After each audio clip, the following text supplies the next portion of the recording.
what? Great. Now, what's our motto? We was kings. We was kings! I'm telling you, man, this the reason why I be hating niggas, man. I'm telling you, man. It just be us. I be hating niggas, man. What's wrong with you? What's wrong with y'all? You niggas are crazy!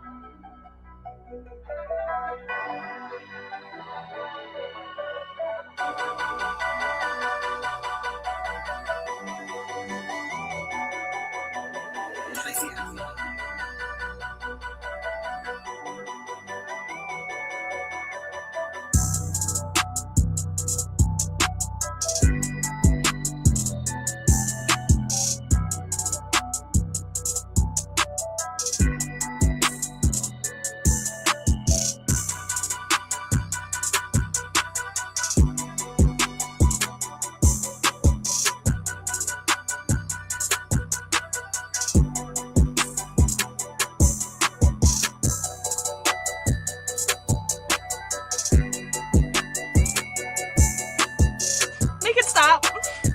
Make the hurt stop, please. Like.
Hit that like button for me, y'all. Welcome to the show. Welcome to the show. Appreciate you guys coming out today.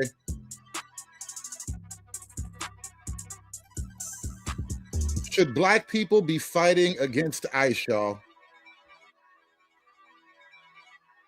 That is the question on the table. Do we need to get involved? I don't even know if I want to get involved, but that is the question, y'all.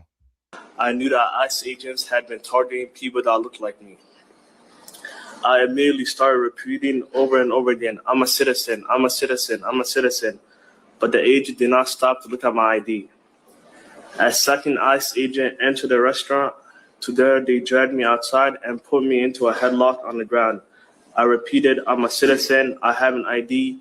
The agent kept saying, that don't matter, that don't matter. They put me in the back of an SUV. While I was sitting in the back of the SUV, my boss came out with a copy of my passport card. He held the paper on the agent's windshield, but the officers ignored him and refused to take the documents into account. They eventually drove me one street over before parking and told me they had to stare my face. I was terrified of what they were going to do a picture of me, and I did not trust them. I would not let them take a picture of me. The officer also kept telling me that they were going to take me in if I did not let them stare my face. One of the officers pulled out his phone and threatened to push a button and call for transfer. At that point, there were 3 ICE agents with me in the car. My back hurt from when I was put in a headlock on the ground, and the handcuffs were extremely tight on my wrist. Each time I asked the agent, can you please loosen the handcuffs, he would squeeze my hands. When I asked for medical attention for my back and my wrist, the original ICE agent told me there were going to be medical assistance at the facility. After about half an hour, the ICE agent drove me to their office near Fort Snelling. When we arrived, they forced me to take the face scan.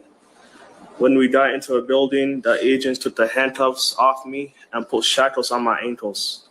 Before searching me, I asked for water. They said no. Then an employee told me I was being deported. I again insisted I was a citizen. Clearly, we forgot one.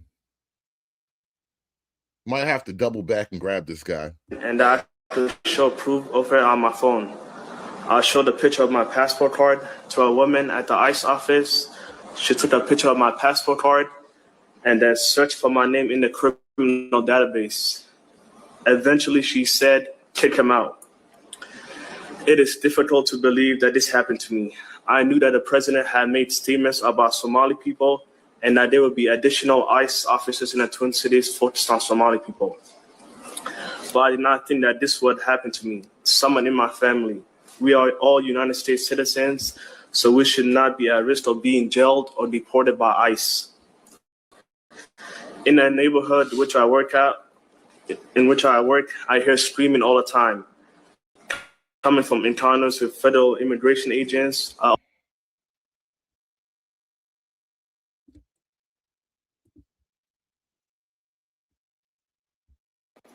This is pure racism. I don't know why we want to tinker around with it and pretend as if it's something other than what it is. I like to call a thing a thing. And he has told us time and time again who he was when he talked about certain people being from certain shithole countries. Those are his words. Only reason I'm cussing in this moment. When he said things like they are eating the cats and dogs. We knew exactly what we were getting. And some people are saying, I don't know how we got here, but I do. Because we know that dehumanizing, I believe that you said something to the effect of cruelty and humiliation are the point. That's what you said, Miss Patty.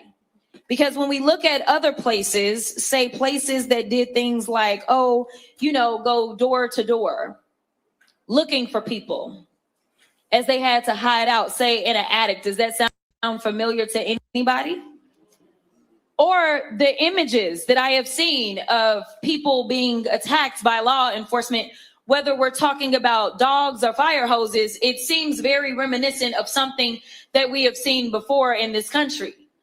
And then people get offended and try to say I'm too black. But the reality is that y'all never let the fact that I am black go. So I'm going to be clear about one thing. I know my good black history. And so when I look and I say, and I will say it loud and proud because the DH secretary had a few choice words for me, but this looks like modern day slave patrols. And they have been sanctioned by this Supreme Court. Whoever thought we would live in a country that progress looks like having a Supreme Court that says, yes, it is okay to look at somebody or to listen to their accent and give permission to grab them. The last time that I checked, ICE is only supposed to be doing immigration enforcement. And right now we have a record number of U.S. citizens that have not only been arrested, but as we saw with Renee, that have been killed, that have been maimed, that have been bullied, that have been brutalized, that have been unlawfully arrested. Y'all, we are living with an abuser right now. That is who Trump and his administration is. And frankly, I think we all have a little bit of PTSD. But if you know anything about a domestic abuser, the one thing about them that you need to know is that they are some of the biggest cowards that you will ever find. What they can't stand is when you actually fight back. And so thank you so much for everybody in Minnesota. But it is time for our entire country to stand together. Because if you don't recognize that we are all in the same sinking ship, whether you are black, white, Latino, African, whoever you are, the reality is that we have an administration that has decided that they are going to ignore our constitutional rights, and we will not stand for it. Otherwise, our democracy will fall. So everybody in the media and even all of your black elected officials are they're going out of their way to get black people to take the bait. And the reality is half of black folk just ain't going. And of the black folk that are less leaning, even half of them ain't going. I was looking at Fox News the other day, and they were showing Minneapolis and all the protesters out there. And it was actually Gutfeld's show, I believe.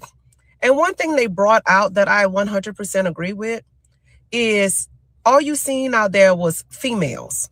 Now, you seen a few men here, there, and now and again, you know, getting in people's face. But it was mostly outraged, crazy liberal women, predominantly white liberal women. Now, when I was watching, Ilhan Omar was out there, but she was very, very calm and very reserved. I seen a black woman yelling and screaming and crying because they went into the home and they took out a man, and he looked like he was black. I don't know if he was where he came from, but he looked like he was black. That just goes to show you that not everybody who is black is a foundational black American.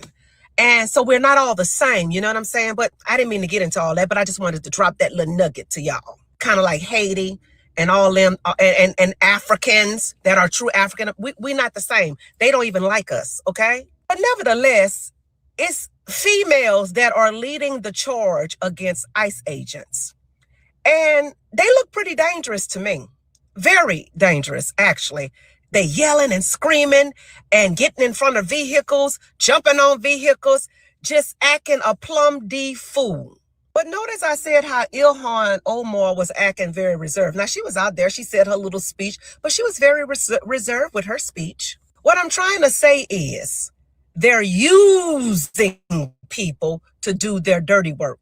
These women actually think that they are doing God a service. They actually think that the ICE agent, as the black woman from Black Lives Matter said, are unalivers and demons, but they are not. Black Lives Matter women and white liberal women are indoctrinated, and they are totally disassociated from reality. And those political beasts such as Ilhan Omar are pulling their strings while staying in political power, knowing that she is graping the people for every cent that they got. And let's not forget, she is in fact Islamic. And we know that they want to enter into every house in America. It's a big game, a big using game. And at the end of the day, all those white liberal women and those Black Lives Matter women will lose. They just don't see it yet. but I see it clear as day. I refuse to be a slave for those in political power. All I have to say about ICE in Minnesota, ICE, ICE, baby. Get these people the heck out of our country. Now, don't get it twisted, though. The liberal, the far left radical niggas, the woke niggas, they're basically treating this as a moment of resistance. war. Because part of our work is to open up a domestic front of resistance, which helps others get free where they're at. Because if the empire is busy battling here, it can't do as much over there. We're dealing with an empire. We're dealing with wartime. This is not a time of know your rights. This is a time of community self-defense, of organizing our community to block these folks out so they can't do as much harm as they've done to us in the past. They understand it's wartime, so our movement should reflect that as well. Our connection, as has been said, is not to America. It is, again, woke black niggas. They don't have any connection to America, and they think they're at war. To the oppressed man. Oh, he's a he, him. Look at that. Got an actual he, him. Spotted in the wild. An actual he, him Negro.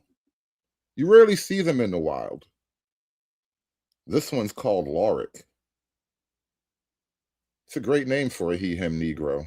Passes all around the world. The world might just end if we are not organized to fight back, right? People have struggled in worse conditions and not only survived, but overthrown their conditions. To the point of us being internally colonized, we have no political power.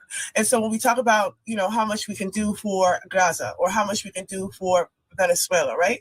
We can't send nobody no arms. Why do left-leaning black people in America want to send money and weapons to places like Gaza or Venezuela? It's like they've totally forgot to make their own lives great again. Can we make black people great again? Why are we helping Gazans and Venezuelans and whatnot? But the least we can do is speak to our neighbor about the confusion that they're watching on TV every day. The least we can do is, pass out one-pagers, have these sessions and these teach-ins.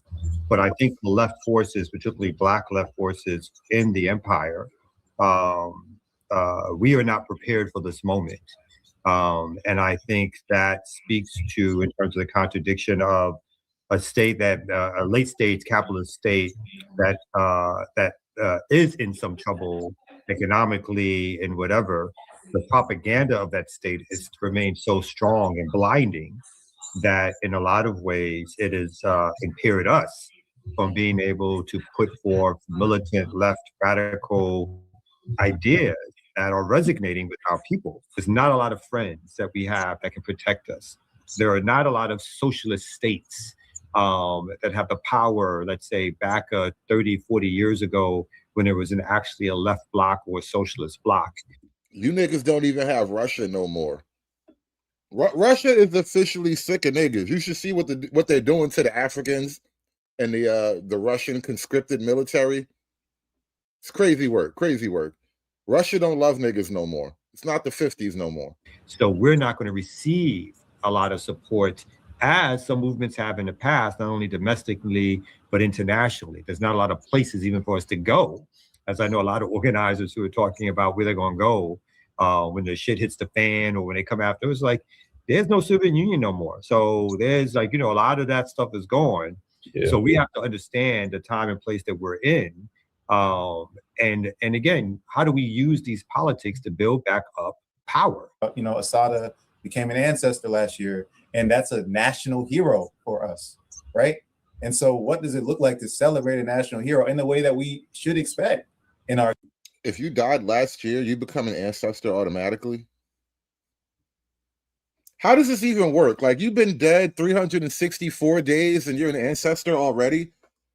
Huh. Community, right? She should have parades. She should have a memorial. She should have all of these things. It should have been shut down everything all over the US when she passed. And it wasn't. So we're asking ourselves, how do we get there? Obviously, we can't. Well, America exists as it is, 250. But like I said, the liberal Negroes, they are definitely preparing for war or something. Orange Park. Y'all was over there shooting at ICE. Now, understand, I'm not saying it did happen or it didn't. I'm just saying I heard so from multiple sources now, not from a credible news source, and I don't think they gonna report it. My reason believing they not gonna report this is because if they put this on a mainstream news platform and other people start to see it, it'll give other people courage to stand up the same way as y'all did. But y'all over there living like that? Let me know if y'all did that, Orange Park. I might need to come rock with y'all. Listen, you Democrats, do you really think that the black community and black America, especially people like myself that live in the ghetto, really want to be replaced by illegal immigrants that you fight for? I actually saw black folks fighting so that they can be replaced by illegal immigrants. It was astonishing. They're actually fighting. Now they got this faux Black Panther Party out there. By the way, Democrats have historically hated the Black Panther Party in so much that they killed them. We have this going on right now, and they expect that some black fool, a fool, will actually want to side with illegal immigrants in America? That's the dumbest thing I could. You can't conceive dumber. Literally, tell me what is actually dumber than that. You can't conceive it. I don't get it. But the Democrats think that they can sell the black community this lie. They think that the Jasmine Crockett's, the Raphael Warnocks, the Stacey Abrams, these individuals can actually sell the black community on letting illegals live in their neighborhoods, take their resources, buy their houses, fill their hospitals. They actually think that that's what's good for us. I hate to break it to you, but a lot of black folks are going to believe the lie, bro. A lot of black folks want to believe the lie, man. These blacks. They think that. Their brain seems to think that we are dumb enough, stupid enough, vacant enough to actually help them in that fight. Imagine that.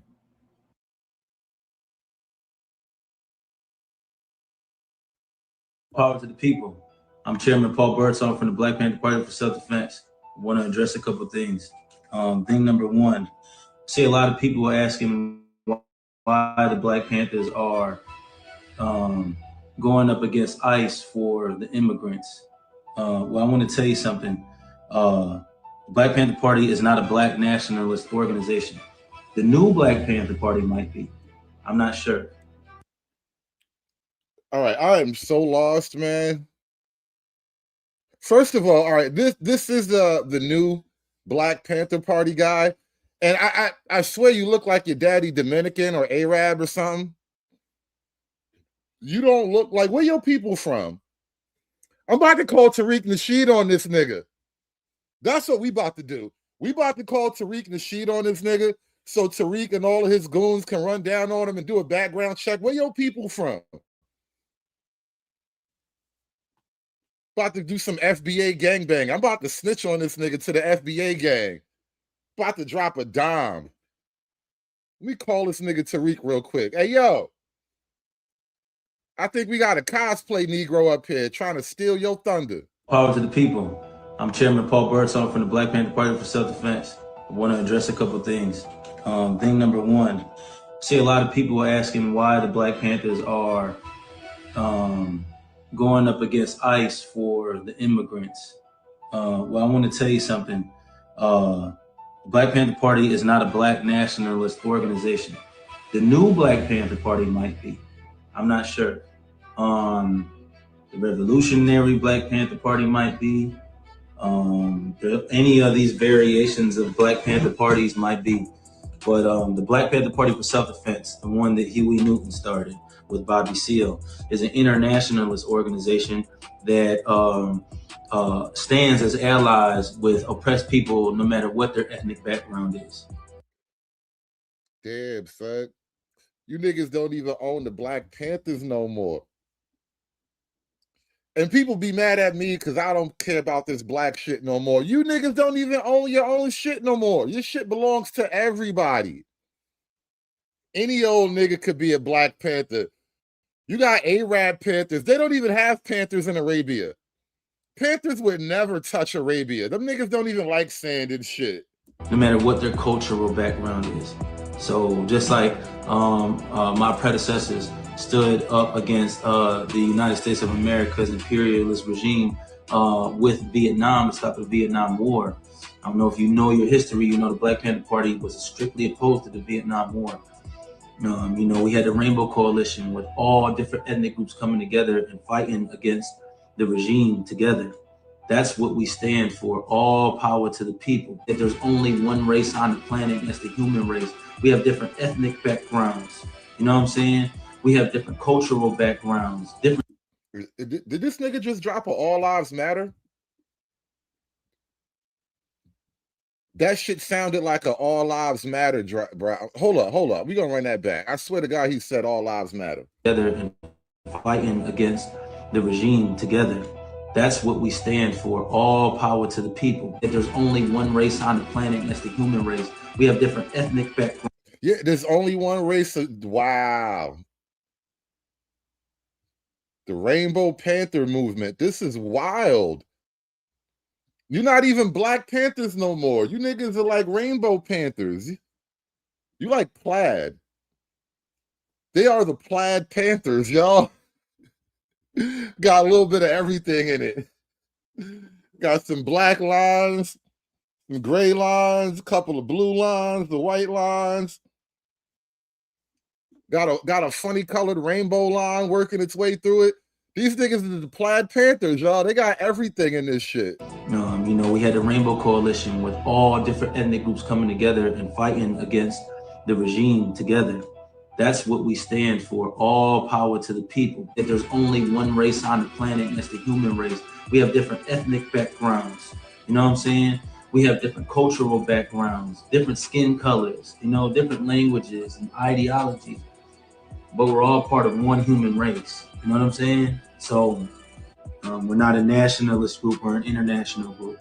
And then another thing, you know, I got people from my past, like this one elderly man. I'm not gonna say his name, but nigga got beef already.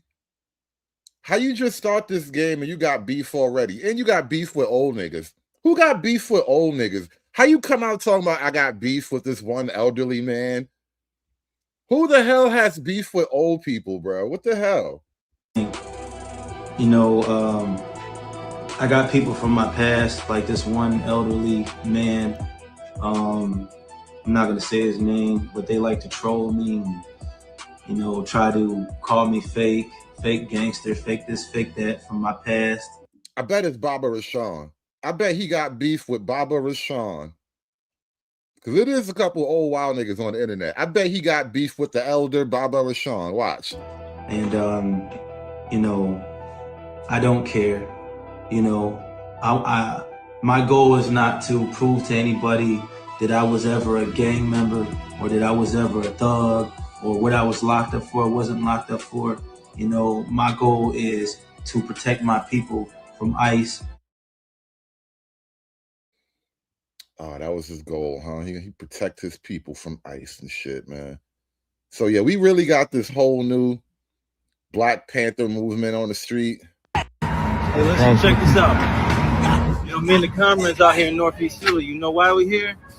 We was told ICE was hopping on the people over here, over at the Brazilian bakery and over here in the neighborhoods. Now, yeah, we came out here and we see like them Sprinter vans parked and all these blacked out vehicles parked, but it's like maybe they're in their hotels getting some sleep or something, or maybe they knew that the Black Panther Party was coming, you know? Like I said before, and like I said again, and like Huey Newton said back in the day, the Black Panther Party is an internationalist group. So we stand with all oppressed people, no matter what your ethnic background is, no matter what your cultural background is.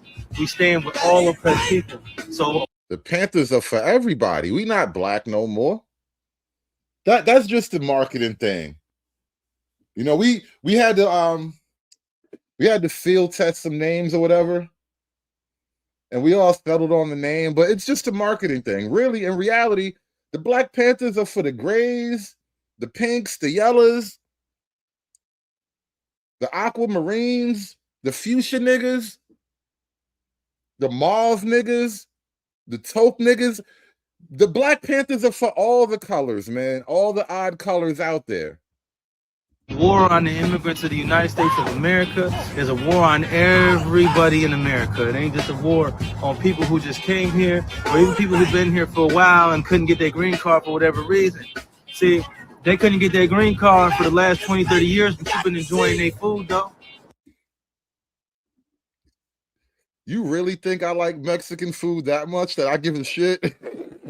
I mean, it's delicious. Don't get me wrong. It is delicious. I might go buy me a taco today just on the spirit. But you really think it's that good? He really tried. Why do they always bring up the food thing? Have you ever noticed it's always about the food? Who's going to pick your strawberries? Who's going to make your lattes? Who's going to serve you that weird Indian shit that you like? It's always about the food. Like, we can't just steal recipes. And we don't need all of them. We only need a couple of them. You've been enjoying taking your car to them instead of taking it to the Midas or something because it's going to be cheaper, though, right? But now they out here getting chased around and killed, and you won't do nothing about it. Hey, dig, this ICE ain't just coming after us. They just killed an unarmed black man in L.A. But you sitting up here acting like, oh, that's not our fight. I don't think he was unarmed. If you're talking about the guy I think you're talking about, he literally fired rounds at the ICE agent. Or was he shooting in the air? I don't know. But the story goes, they told him to chill, and he kept shooting. And so they started shooting. I'm just saying, that's what I hear. Be real. All power to the people. All power to the people. Yo, the Panthers are back, y'all. And they look crazy as hell. Y'all, I don't know what the F is going on. I'm about to show you something.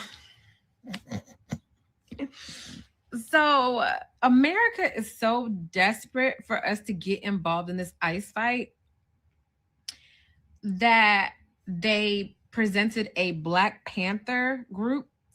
Yeah, I'm about to show you the Black Panther group, okay, that they presented that's supposed to. And on behalf of the Black Panther Party, well, this cop is a good cop, and this cop is a good cop. Once they to the slave catcher patrol, and I take it, they call the police officers now, but their name is slave catcher patrol. That's what they is. That's what they always have been. Every Black officer out there, shame on you. You know how the Black police officer came into fruition? Ma'am,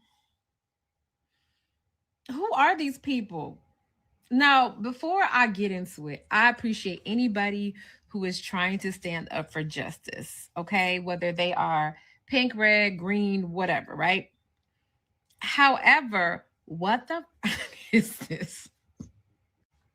Now, this is the most multicultural, this looks like the United Nations, and not only that, like sis with the like striped dress, like who is she running after? Like who is she trying to fight? Like how's she gonna fight in a dress and then she had a little bow? Not the United Nations Panthers, y'all. They really brought the DEI Panthers out. Everything is DEI now. They even got DEI Panthers. They got diversity Panthers, y'all. I can't with you niggas no more. How do you even made the Panthers diverse? Come on, man.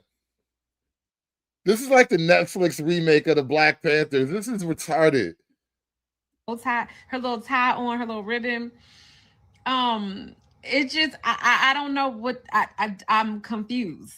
I'm confused. This is not the Black Panther Party. This is more like the multicultural party. I don't know what's going on here. They are so desperate to try to get us involved that they're trying to put a makeshift group together and then put them out there. Because first of all, how is this even getting pressed? Like, what have they even done to stop ICE? Like, I don't even know what's going on with this or whatever. I can't say at this point whether it's the Republicans or the Democrats. I used to think it was the Democrats, but now it's getting so ridiculous that it might be both of them. They may want like a civil war or something because this is getting crazy. Then not only that, like you see all these young streamers like going to Africa all of a sudden. All of a sudden, y'all want to go to Africa, and then they had first. I called that out too. I am not impressed by what's his face going to Africa and glazing the continent.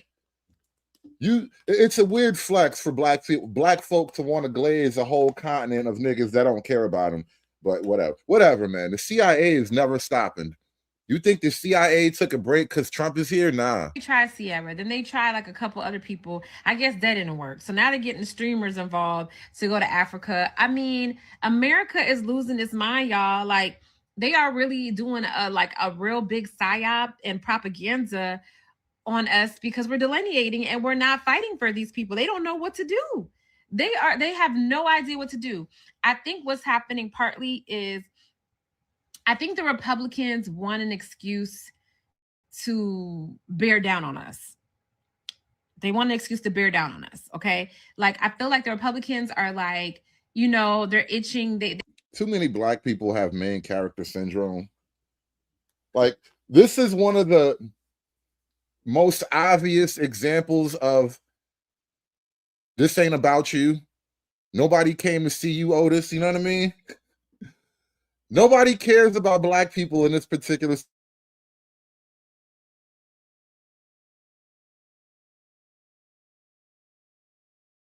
None of you civil rights niggas are in danger.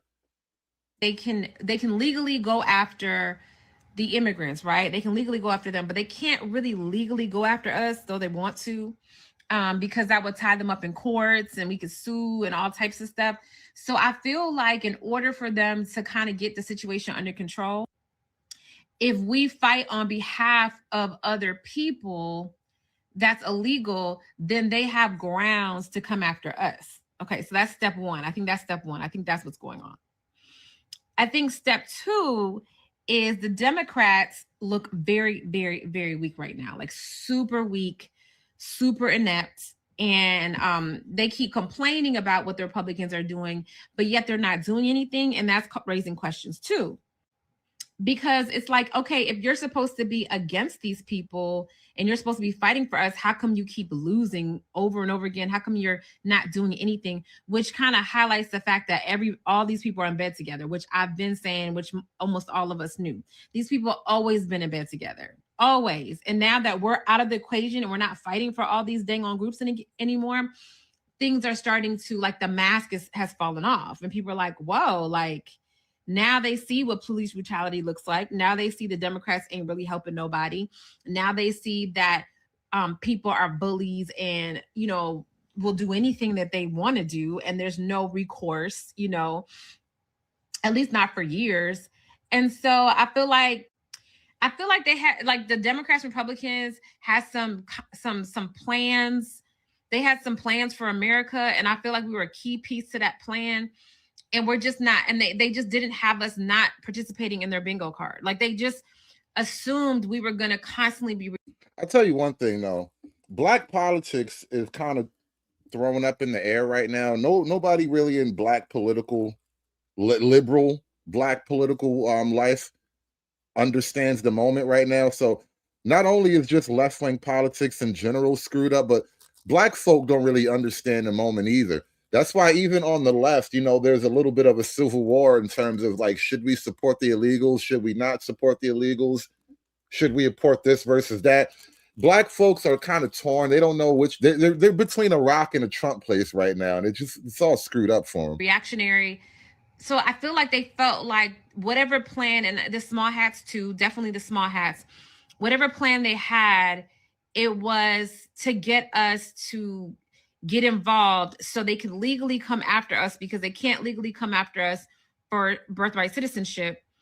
They can legally come after everybody else for birthright citizenship. And you see what happened to the young woman, Renee Good, God rest her soul, who got involved, who's obviously a citizen, but what did they do to her? They unalived her, right? To get to the immigrants. They didn't even do that to get to the immigrants. They unalived her because she was just being a bitch. That's really how she got unalived. It wasn't even about the Somalis. And see, when shit like that happens, it kind of sends a chill down people's spines. Like, damn, that could be me getting shot in the face for being a bitch. Shout out to Marvin Law with the $2. He says, more like the light-skinned Panther Party. God, I don't understand these new niggas, man. Panthers used to be Kangs. What the hell happened to y'all? Wait, what? Rich, stage. Now, what's our motto? We was K. We was kings! Now y'all all diverse and multi-culti and shit. See, they want us to be that. They have to satisfy the YT men who are not elite, who are not college educated, but very angry and want to like hurt somebody and want to oppress somebody. And they have to feed the wolves, or the wolves will turn against them. So those are the wolves. The elite YTs need to feed the bottom barrel YTs, or else those bottom barrel YTs will turn on them. So it's like, I remember somebody said, if you don't feed the wolves will eat you, right? So I think that they basically wanted us to be Renee Good. They wanted us to be the face of it, because it's very different when you unalive one of us in the face for defending immigrants. Everybody's used to that and like, oh, those poor people, that's just too bad. It's very different when you're unaliving, even if she's LGBTQIA, which MAGA has a real big issue with. It's very different when you start unaliving her in front of her neighbors that look like her.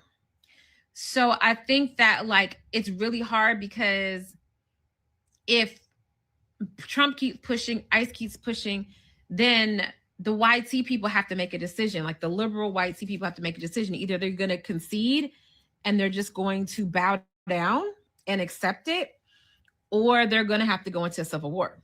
And that could have all been avoided if we just got involved. If ethnic Black Americans just get involved, then the YT people, the liberal people, can just stay at home or hide behind us and just be like, oh, it's too bad they're getting, unalived, for everybody else's cause but their own.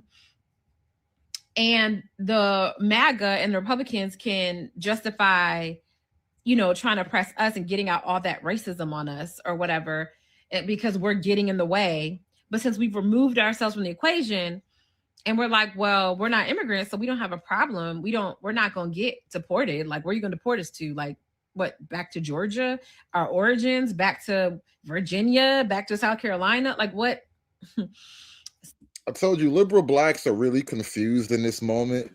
Like, their natural inclination is to rage against the machine. But at the same time, a lot of them understand that the machine is actually on their side right now, helping other people. Helping get other people out of their way. And so they don't really know what to do in the moment. So we're good. And then it's like, well, and then we also found out that these people you want us to fight for don't ever fight for us. They're YT supremacists too. They agree with you all the time. So they might as well go fight their own battles. Look, a lot of Latin America is more racist than white America. A lot of these Black immigrants hate you more than the white people that you live across the street from. Tough decisions must be made, y'all. And so nobody gets to be safe anymore. Everybody has to recalibrate. It's like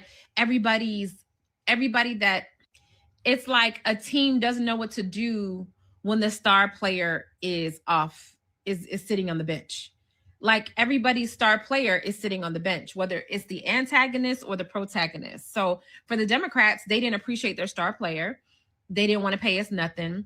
Every time we got credit for something, they wanted to take it away from us. And so the star player is like, yo, well, I'm just going to sit this one out. I'm going to sit these games out. And so the team is losing terribly. And now they're seeing that who the star player really was. And the star player is like, well, I'm not participating. They're trying to get the star player to play and do everything they can possible, except for give the star player their credit, give the star player the contract that they asked for.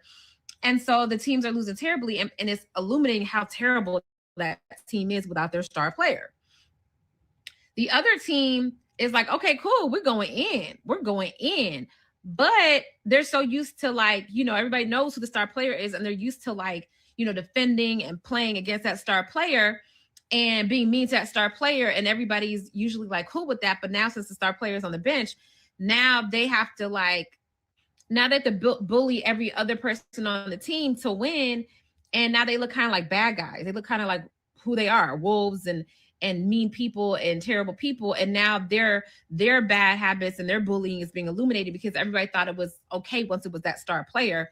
Now the star player is out the picture, and they're bullying all the other players every single game. Everybody's like, oh my gosh, you guys are really Like, it's obvious. Like, you can't hide behind comply. You can't hide behind, all this stuff, because now you're bullying everybody.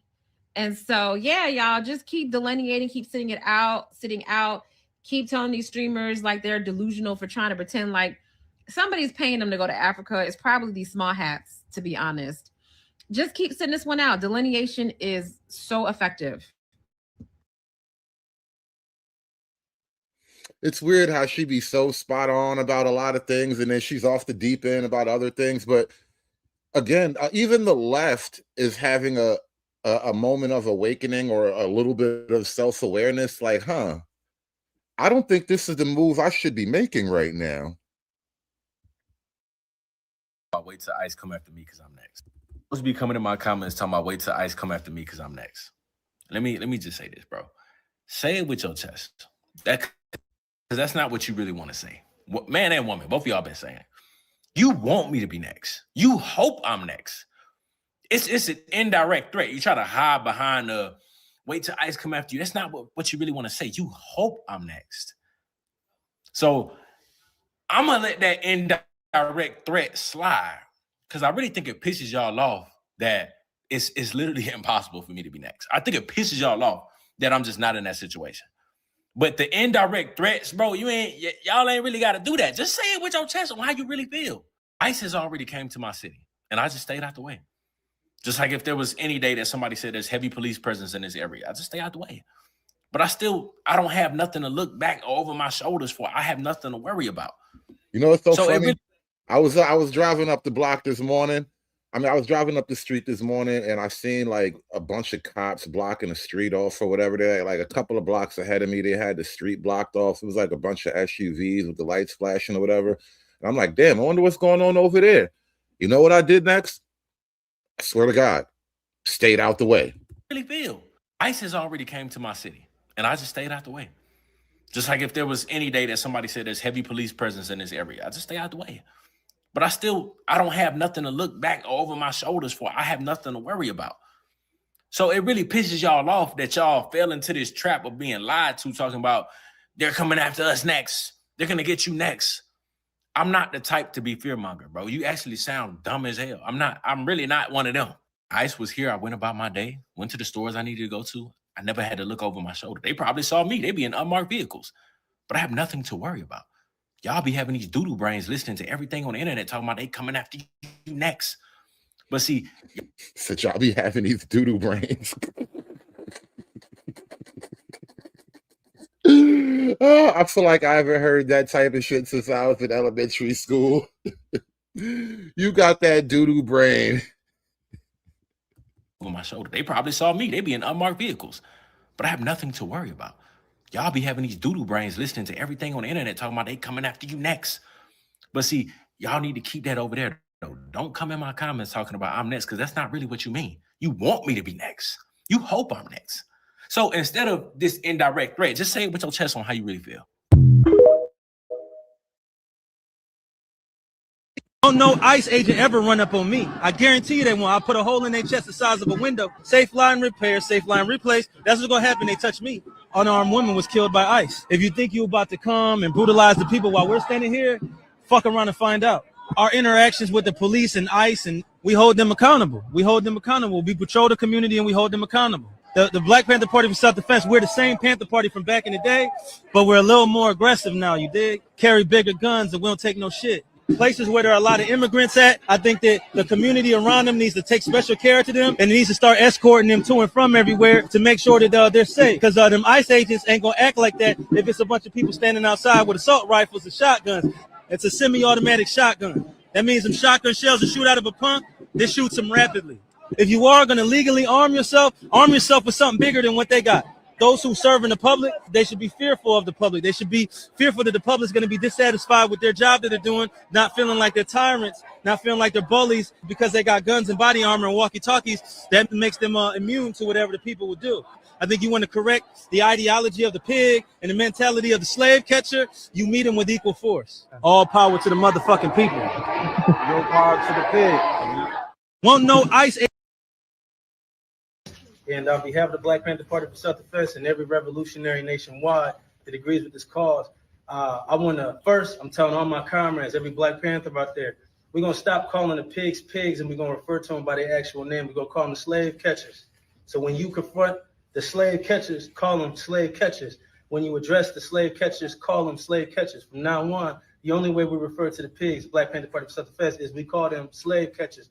And I would like to tell all my brothers and sisters nationwide, stop referring to them as what they are. And I know it's a lot of people out there that say, oh, well, this cop is a good cop and this cop is a good cop. Once they put on that badge, once they take that oath, they're taking the oath to the slave catcher patrol. Mm-hmm. And I take it, they call up police officers now, but their name is slave catcher patrol. That's what they is. That's what they always have been. Every Black officer out there, shame on you. And I'm gonna tell you why. You know how the Black police officer came into fruition? Back in the day, what a slave owner would do would go to one of the slaves and say, hey, if you'll help me catch my property. A shout out to Smarty Pants with the $2. He says that the new Crips look weak. Community retards in public, y'all. Community retards in public. Give me the money. Give me the money for I was you. Give me the money. Todd, this is for entertainment purposes only. Okay, I'm finna say this shit because I know a lot of people probably want to say it, probably been thinking it, but ain't feel like they should say it, but I'm gonna say it. I saw this video. I'm gonna play the video so y'all can hear some stuff off this clip because I got some shit to say. So y'all know the Black Panther Party, right? The new and approved Black Panther Party. To be honest, that's not the Black Panther Party. It don't stand for none of the same things that our Black Panther Party stood for back in the days. They basically mixed race now. There's a whole bunch of different races in the Black Panther Party. It should no longer be called the Black Panther Party if there's more than just one race in there. Y'all got Asians, y'all got mixed people. The dude that runs it looks like he's mixed. But listen to this shit here because I totally disagree with. Everybody know that nigga's Dominican. Everybody could tell he a Dominican. Everybody could tell you a me no blackie. You a Dominican, bro. Come on. Everything this man just said. Just listen. Agent ever run up on me, I guarantee you that when I put a hole in their chest the size of a window, safe line repair, safe line replace, that's what's gonna happen. They touch me. Unarmed woman was killed by ICE. If you think he's talking about the white lady. And brutalize the people while we're standing here, fuck around and find out. Our interactions with the police. Now, why are the Black Panthers getting active because something bad happened to a white woman? A white man, a white policeman did something to a white woman, and that makes the Black Panthers angry. Why? And ICE, and we hold them accountable. Y'all protecting the wrong people. We patrol the community and we hold them accountable. The Black Panther Party for Self-Defense, we're the same Panther Party from back in the day. No, you're not. More aggressive now, no, you're not. No, you're not. Because the Black Panther Party back in the days was all black, copper-colored people. Hold on. Let me pause this real quick. The Black Panther Party back in the days was all copper-colored people. They were out here protecting their own people, the people who needed to be protected. The motherfuckers that y'all are trying to protect nowadays don't need your protection. The Black Panther Party was never meant for us to protect everybody else. It was meant for us to protect ourselves because they weren't protecting us. So the Black Panther Party today needs to change their fucking name because they're not the fucking Black Panther Party. Just listen to what else he got to say. To and from everywhere to make sure that they're safe because them ICE agents ain't gonna act like that. Hold on, let me rewind that back. Community and we hold them accountable. The Black Panther Party for Self-Defense, we're the same Panther Party from back in the day, but we're a little more aggressive now, you dig? No. Carry bigger guns and we don't take no shit. Just places listen. where there are a lot of immigrants at, I think that the community around them needs to take special care to them and needs to start escorting them to and from everywhere. I know you fucking lying. Let me tell y'all something. If y'all listen to this dumb idiot, y'all got life fucked up because we're not going to protect no motherfucking body who never protect us. Y'all got life fucked up. That's why I don't like the Black Panther Party. I don't even call them the Black Panther Party. They the mixture party. That's what the fuck there is. They the melting pot party. That's what the fuck they are. Because they don't stand for none of the shit that Black Panther stood for back in the days. Black Panther stood for their people and their people only. Not immigrants, not people who don't belong here, not people who disrespect us on our own land, who treat us like this is not our land, who treat us like we're the immigrants and they're the ones who belong here. No, we would never do that. That's the one thing I can say. The Black Panther Party is non-fucking existent. Anybody who feels some type of way about it, oh fucking well. I said what the fuck I said.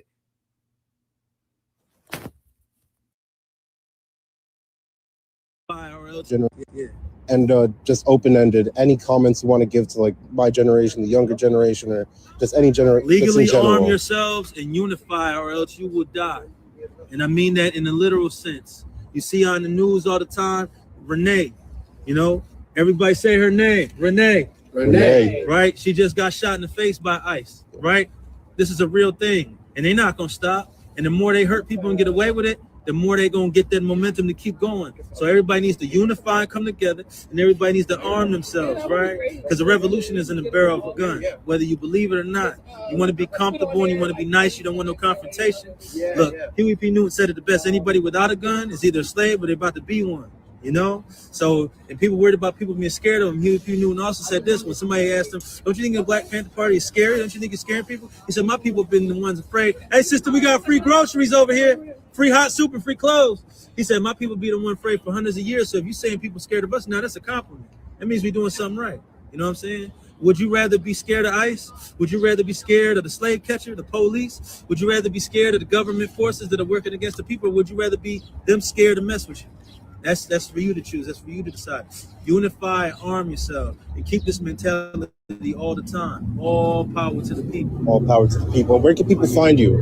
Like on social I'm media? Chairman Paul Birdsong on Instagram. You can find the Black Panther Party for self-defense on TikTok and Instagram. Black Panther Party split up by chapter. So whatever state you are in, if there's a chapter there, type in BPP and the name of your state, and it should pop up. Awesome. Thank you so much.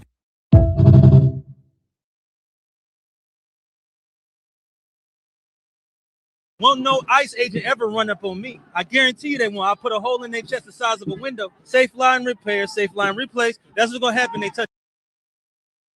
When it comes to fighting ICE on behalf of these illegal immigrants, you guys are really out here fighting and risking your life for people who don't care about you. They wouldn't come and visit you in a jail cell if you got locked up. They're not the ones that's gonna donate to your family. If you get killed, they're not coming to the funeral. You're not even gonna get a thank you. Yet you're out here risking your life.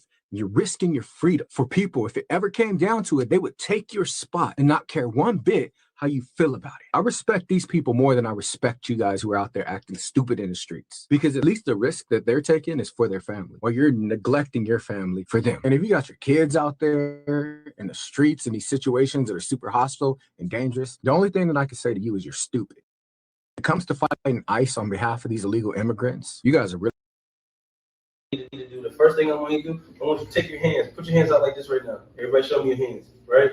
So what I want you to do is I want you to take, when you see officer, I want you to put your hands out like this, and I want you to interlock your hands right here on your diaphragm, right? Take your fist like this, and hit right here. Feel that hitting your lung, right? So that's where you're gonna put your thumb, you're gonna put the other hand like that. Now your hands are in plain sight, right? Now this might seem unnecessary to you, right? But if they say put your hands where I can see them, if you put your hands like this and you clench them like that, your hands are where they can see them. Your hands are closed together, so there's no possibility that you have anything in your hand that can harm them. And your hands are locked, so you're not reaching anywhere, so they can't say you reached anywhere. You want to know something else interesting that you won't learn in a lot of places? Their body cam has to sit on their diaphragm for most police officers, most police agencies. If you put your hands right here, your hands are level with their diaphragm, with their camera. Your hands are the side of their camera the whole time. So any escalation at that point on their behalf has to be based on a physical threat. If your hands are what you're gonna grab the gun with your foot. If your hands are right here, there's no way you were going for a weapon. There's no. Shout out to True Hype with the foul ball. He said Enrique Tarrio of Proud Boys fame was a police informant, and this app is glowing in the dark. If you think I'm here to play around with y'all, God damn it, I'm not. All right. Everybody must eat. Everybody must eat. Everybody must eat. Everybody must eat. Yes. These blacks.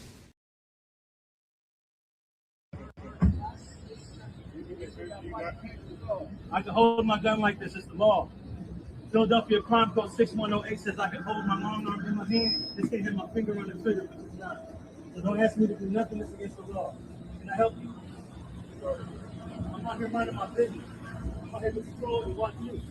Anything else? Because you guys like beating up our teenagers. Somebody sent us a video of y'all beating up teenagers. Y'all, wasn't it?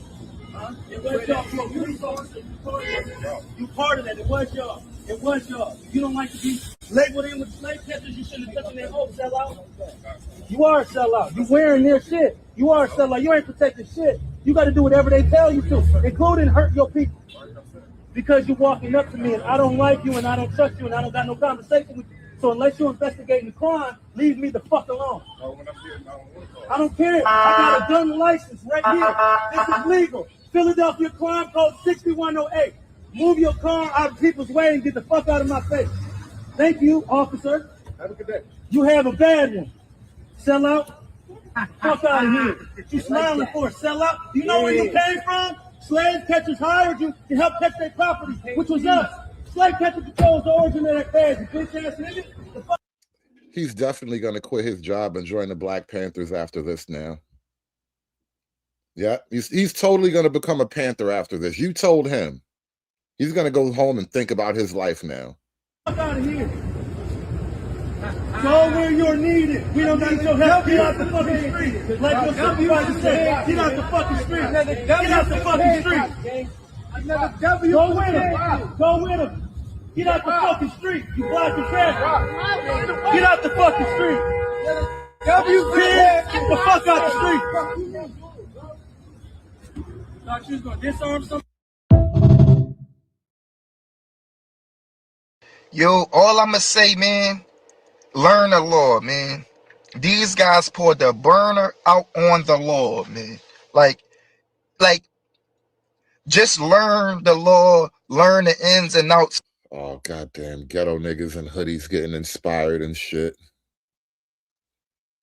Future Beanie Siegel niggas are getting inspired. He pulled a gun out in front of the law. I want to pull a gun out in front of the law. Yo, is that why Katsanet is learning how to read books right now? Is that why these new young black streamer niggas, they all getting on the I want to learn how to read wave? So you can read the law and pull your gun out in front of police? To like day job, and like you don't gotta be so scared of the cops no more, man. Like I know my people. We not supposed to be scared of the cops. We not supposed they supposed to be here to serve and protect. But I know a lot of my friends, a lot of my family, when we see the cops, we be scared because there's no telling what they may do. They feel like they can do what they want, and they prove they be doing what the fuck they want. But this video just showed you learn some of them code words, some rights that they be having in them books, and you can.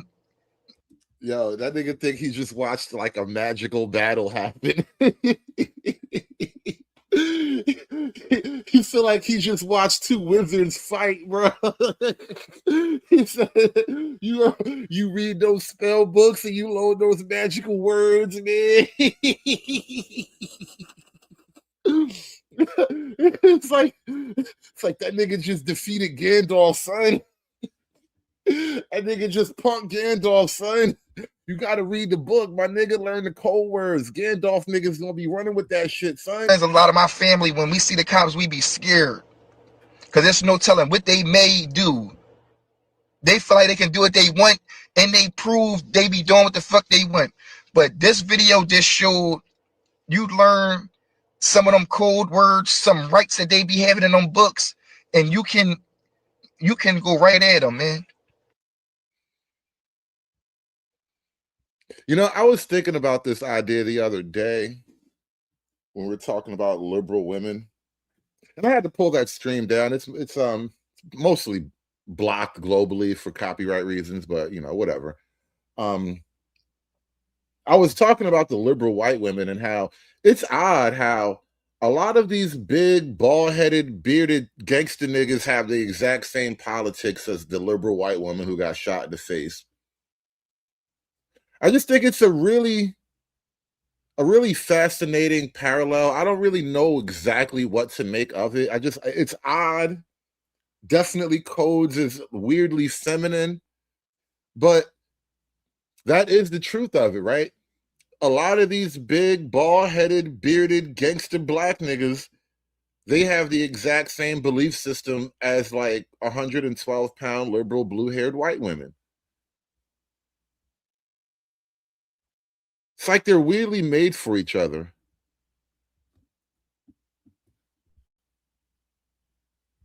So I've had a lot of people asking me if white folks can join the Black Panthers. And I think it's time that we bring back the White Panthers. If you are interested in bringing back the White Panthers, let me know. These bitches want to be Panthers now. Do you understand? There is a weird, I don't know, symbiotic maybe relationship happening here. Something really strange is going on. I'm telling you, the entire left wing codes as a weirdly sexual phenomenon. Nigga, please.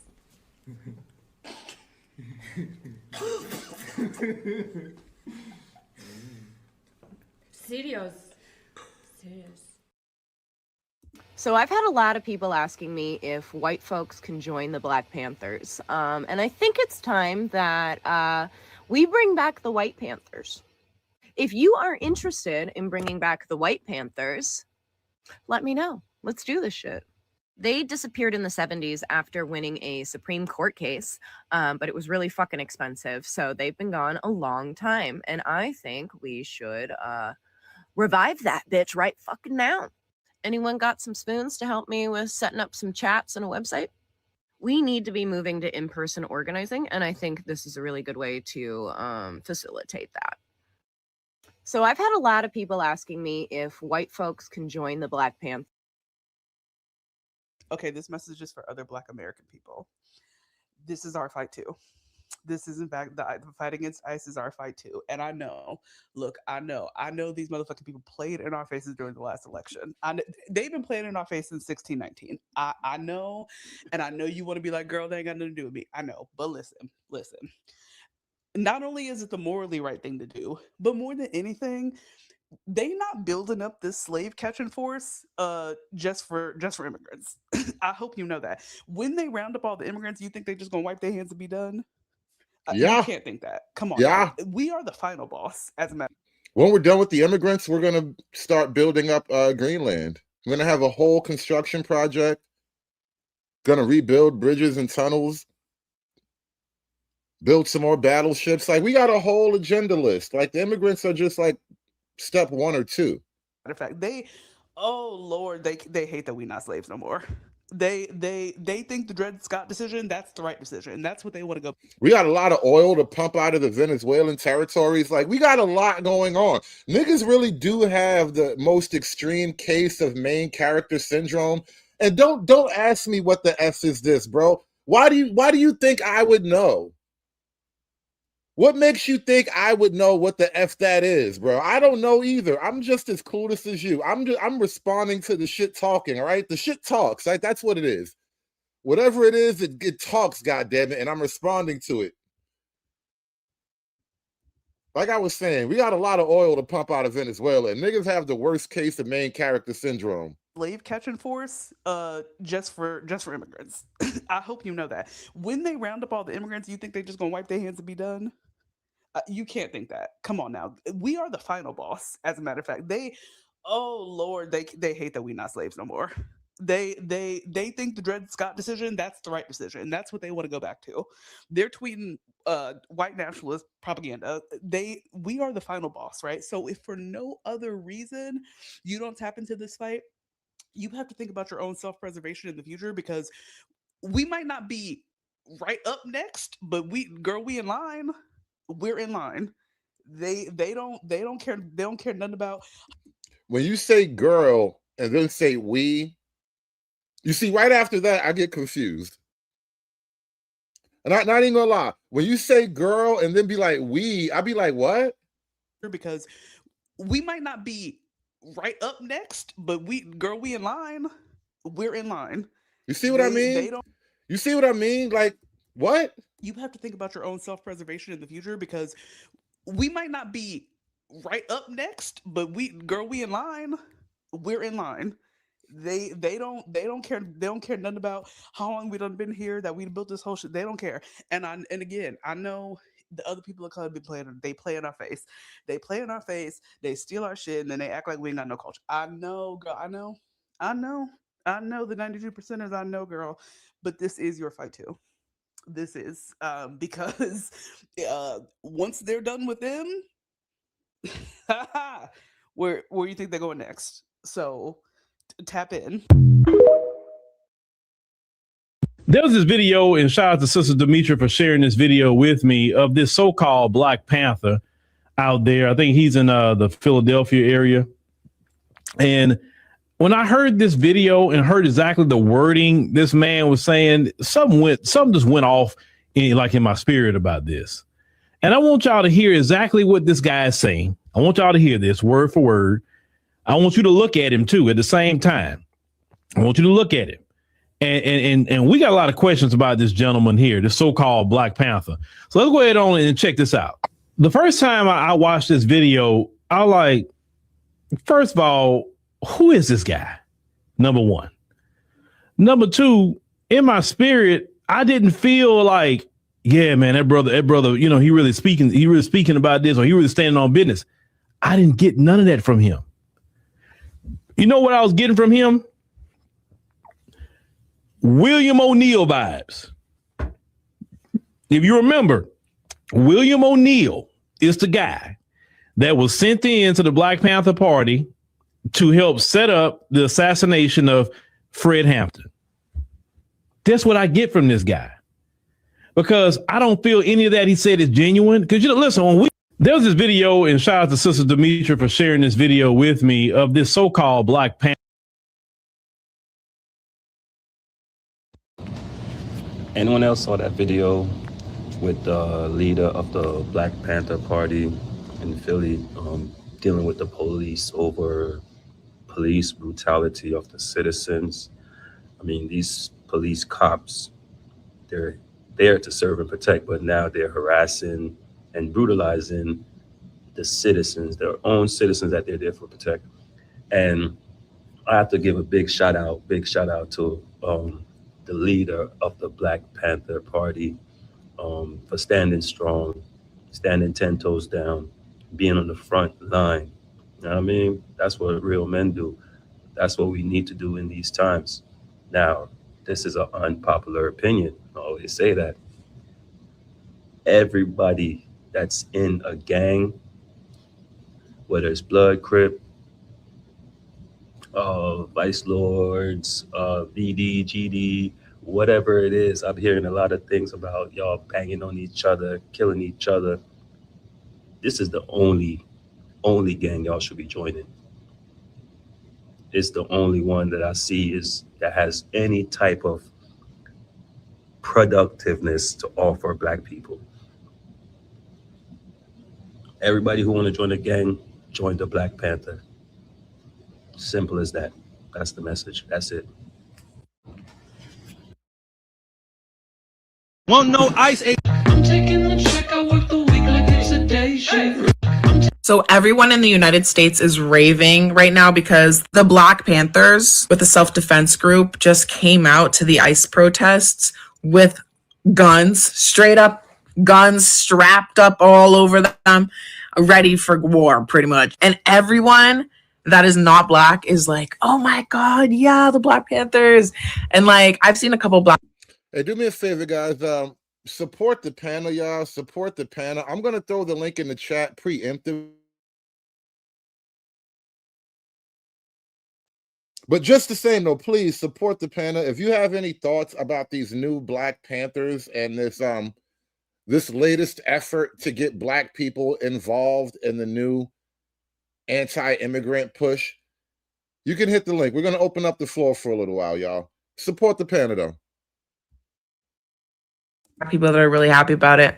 But I don't know if this is just me, but I'm not really that happy about it. I'm just so tired of it having to be us, that it has to always be us that come out, to like save the day. Because I always will feel like white people should be the ones that are holding their fucking guns. You guys hold guns every day, all year long, in hospitals, in schools, in fucking movie theaters and concerts. You bring your guns everywhere except for where it matters. But of course, leave it to the black people. Leave it to the black people who get caught with a water gun at the age of 3 years old and get shot dead by police on their own lawns to go outside with real guns protesting against the most corrupt police in the Western world. I 100% understand why the black community is in support of the Mexicans. I am 100% in support of not only the Mexicans, but everybody that is targeted by ICE. I'm just 100% against ICE. But I understand why the black people are supporting the people being targeted by ICE. But at the same time, I just wish it was the white people first this time. Shout out to the women's ministry of the church. We got Carmen, the first lady, supporting the panel, and we also have Chocolate Bunny supporting the panel. Appreciate you so much. Thank you to the ladies of the church. We do have a women's ministry over here. Appreciate y'all support, ladies. Thank y'all so much for that. It costs a lot of money to bring the real. And with this, I dress myself in cashmere. I dress myself in $100 pleated slacks. I dress myself in alligator shoes. I wear a $15,000 Rolex. I got Mercedes-Benz, Rolls-Royce, the biggest house on the biggest deal. Yeah, we don't care. I got. Shout out to the panel. Shout out to the panel. Y'all, I'm going to finish this video. It's not much time left on it. Like, you know, I really wish that the white people for once in their whole lives, in their whole existence on this earth, just for once, we're the first ones, you know, to start a little revolution, like try to push it, like, you know what, guys, we're sorry, we're ready to die for you. Because that's what we owe us. But thank you to the Black Panthers, because those are my people. I drip blood for Black Panthers. I drip blood for Malcolm X. And I will drip blood, I'll draw blood, I'll do whatever for my people. So, love him. So everyone in the United States is raving. Lies. All lies. Lies. Lies. Look, if you was really about it, you would have been out there with them. You wouldn't have been talking on the internet with me to look at you. Come on, I drip blood for this. I bleed for this. Get out of here, man. This is like the Hail Mary approach for the Democrats. They just can't. Nothing's sticking anymore. Their narrative is dying. They're trying to do everything to bring back old shit to get their stuff done. It's ridiculous. Look, I was hanging out with a friend yesterday, right? And we was walking through the mall because it was like, you know what, man, I ain't just been in the mall in a long time, man. You know, and everything that is old is new again, man. You know what I'm saying? Like, they ain't got no new ideas. They got to recycle all the old stuff. Even the Superman logo is old again, man. I'm like, yo, what's going on, man? Black people gonna stop fighting? When are black people gonna stop fighting for black immigrants who does not respect us and our lineage? You guys are really out there in Minnesota fighting against ICE agents and shouting against ICE agents for immigrants who are on TikTok every day disrespecting us, saying that we like fried chicken, we have nothing, as if they know every Black American in the world. My thing is, I love the fact that the Black Panthers are out there fighting for what they think is right. But do you not understand that these people does not like us? Do you not understand that the Democrats are fighting for immigrants way more than they are fighting for Black Americans? That is why most of us now are Republicans. And if you think about it, and if you go back into history, there were Black Republicans. You know, the Democrats were the KKK. The Black Republicans were anti-slavery. So do your research. I'm a Republican for that reason. When are Black people going?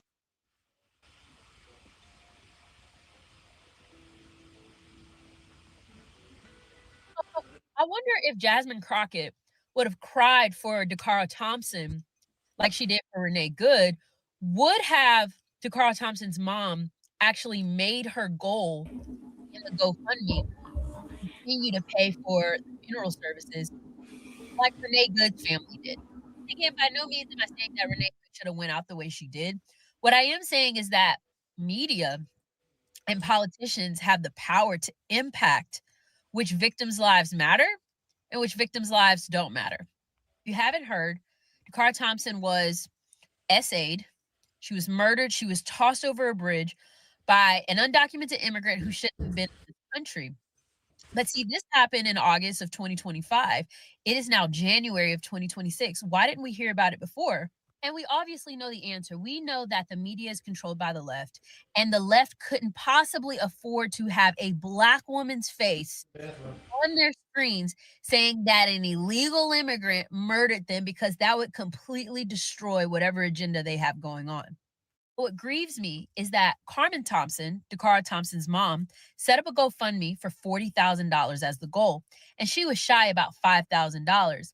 Meanwhile, Renee Good gets the media coverage despite obstructing justice, despite standing in the way of ICE agents, protecting victims from predators, drug traffickers, sex traffickers. She gets the media coverage because her storyline aligns with what the media is trying to push, and they get to raise about $1.5 million.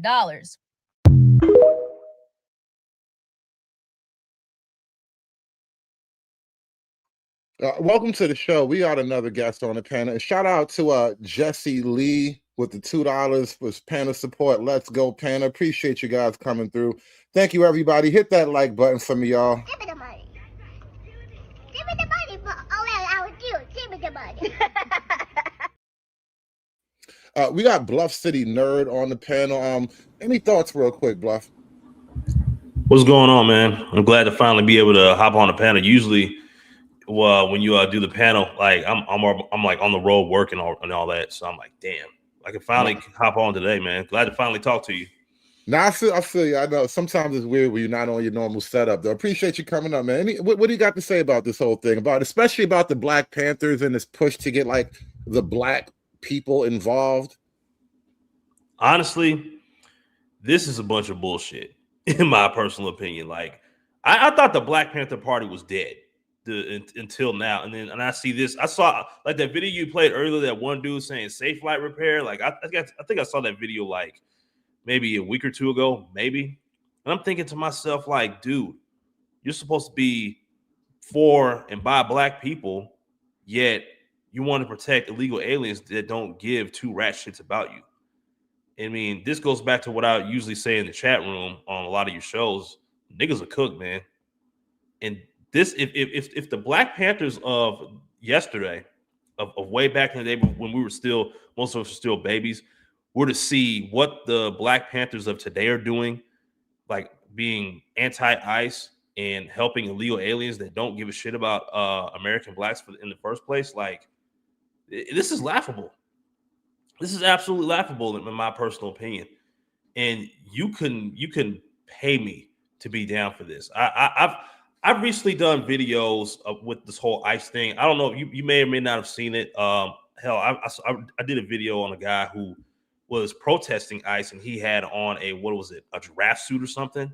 It was some of the funniest shit I've ever seen in my life. Oh my god. Oh my god, really? I don't know. That sounds vaguely familiar. I might have seen. Did he get arrested? I got it on my channel. You just click on my channel. You'll see it. I recently. It's like one of my recent videos, and everyone's like, "What did he do?" Da da da da da. And they're spraying that orange. Mace in their faces, and they're all coughing and shit. It is absolutely hilarious. Hey, Bluff, you know that's a tactic, though, right? It's a tactic to soften, you know what I'm saying, the fact that they're out there, like, you know, kind of doing this stuff. These are all destabilization techniques. It doesn't surprise me. I'll be honest, not much surprises me anymore. So I believe you 100%.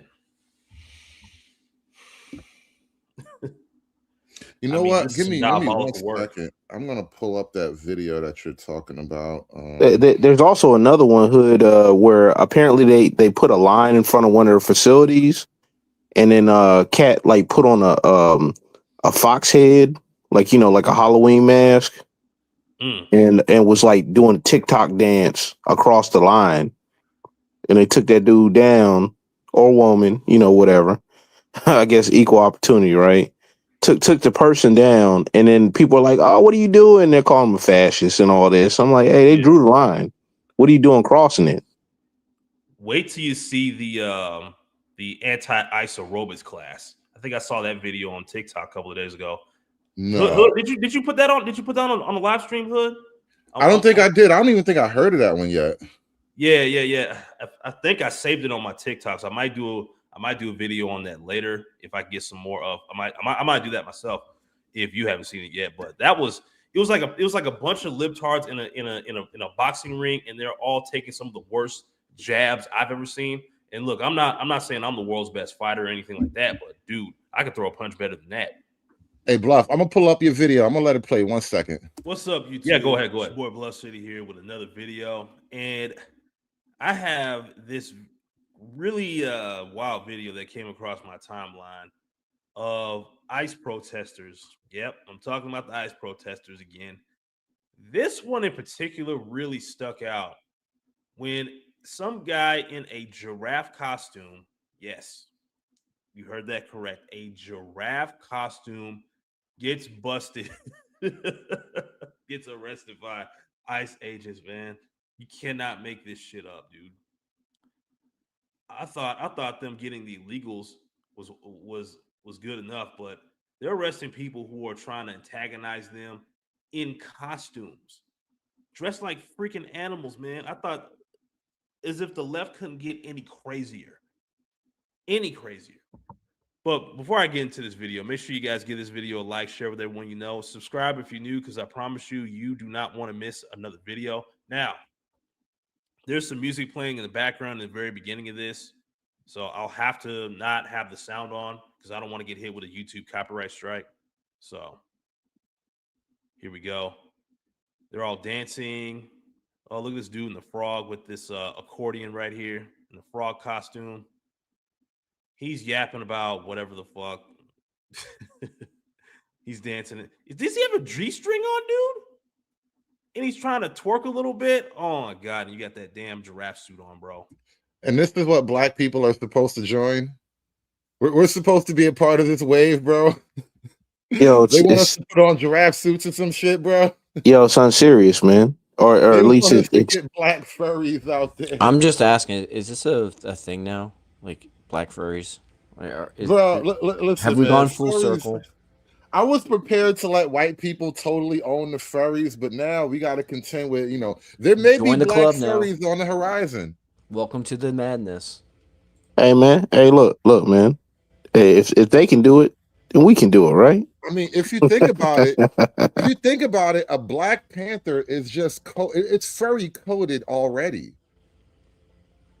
It's gonna be some dude showing up with an actual panther furry costume on, fighting for justice, and then what am I gonna say? I definitely can't join you niggas after that. Look at that. Got a bridge too far. What are we doing here? I got.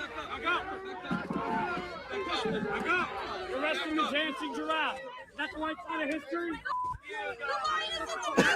Yes, that's America. Yes, that is America, bro. We are arresting the dancing giraffe. You are on the right side of history, by the way. If you ever find yourself in a position where you have to tackle the dancing giraffe and put handcuffs on them, you're probably doing the right thing. Is all I'm saying, bro.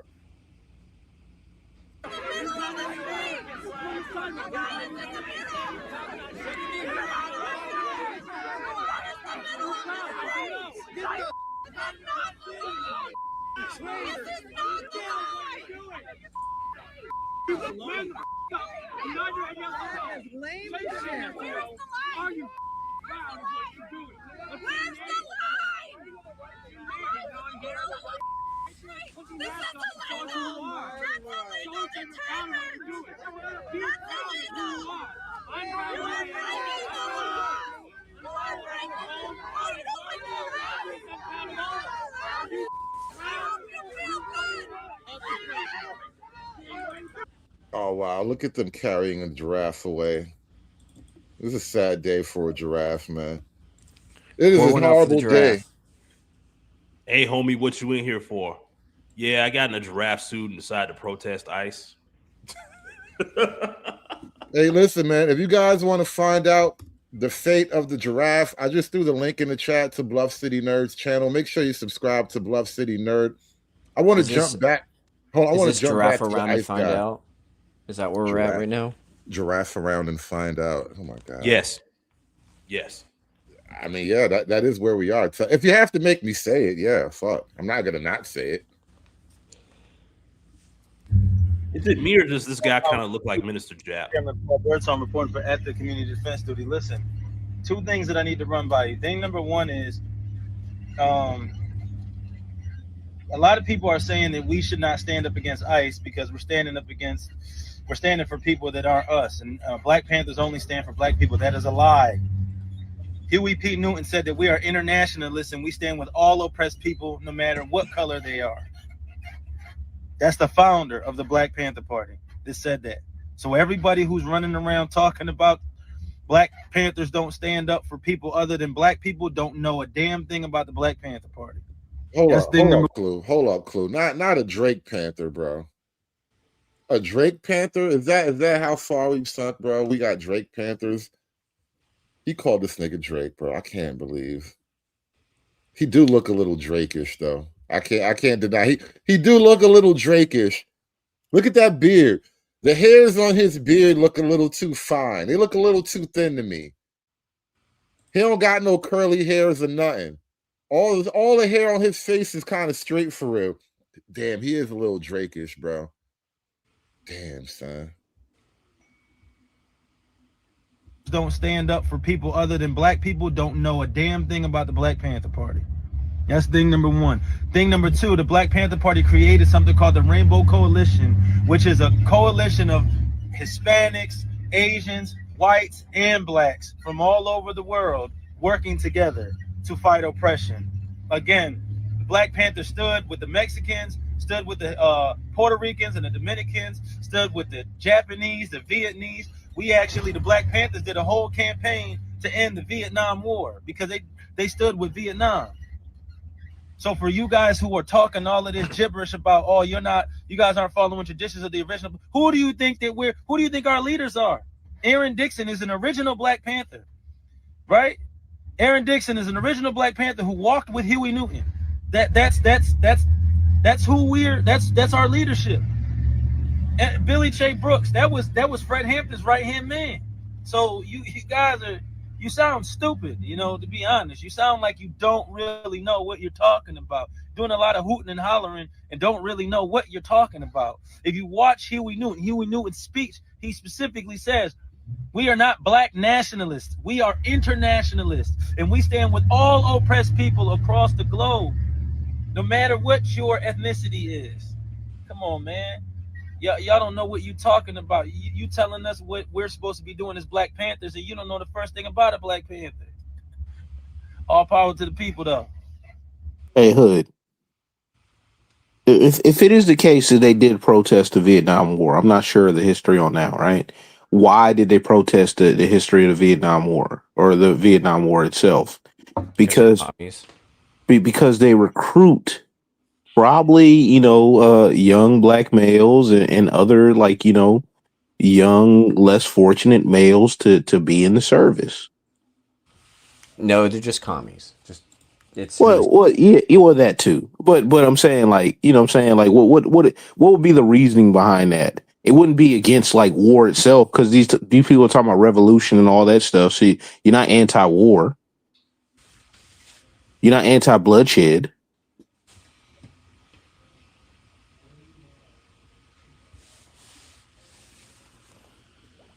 Who's that back? Oh, General Dave. What up, General Dave? What's good with your hood? You joining the new Black Panther Party, Dave?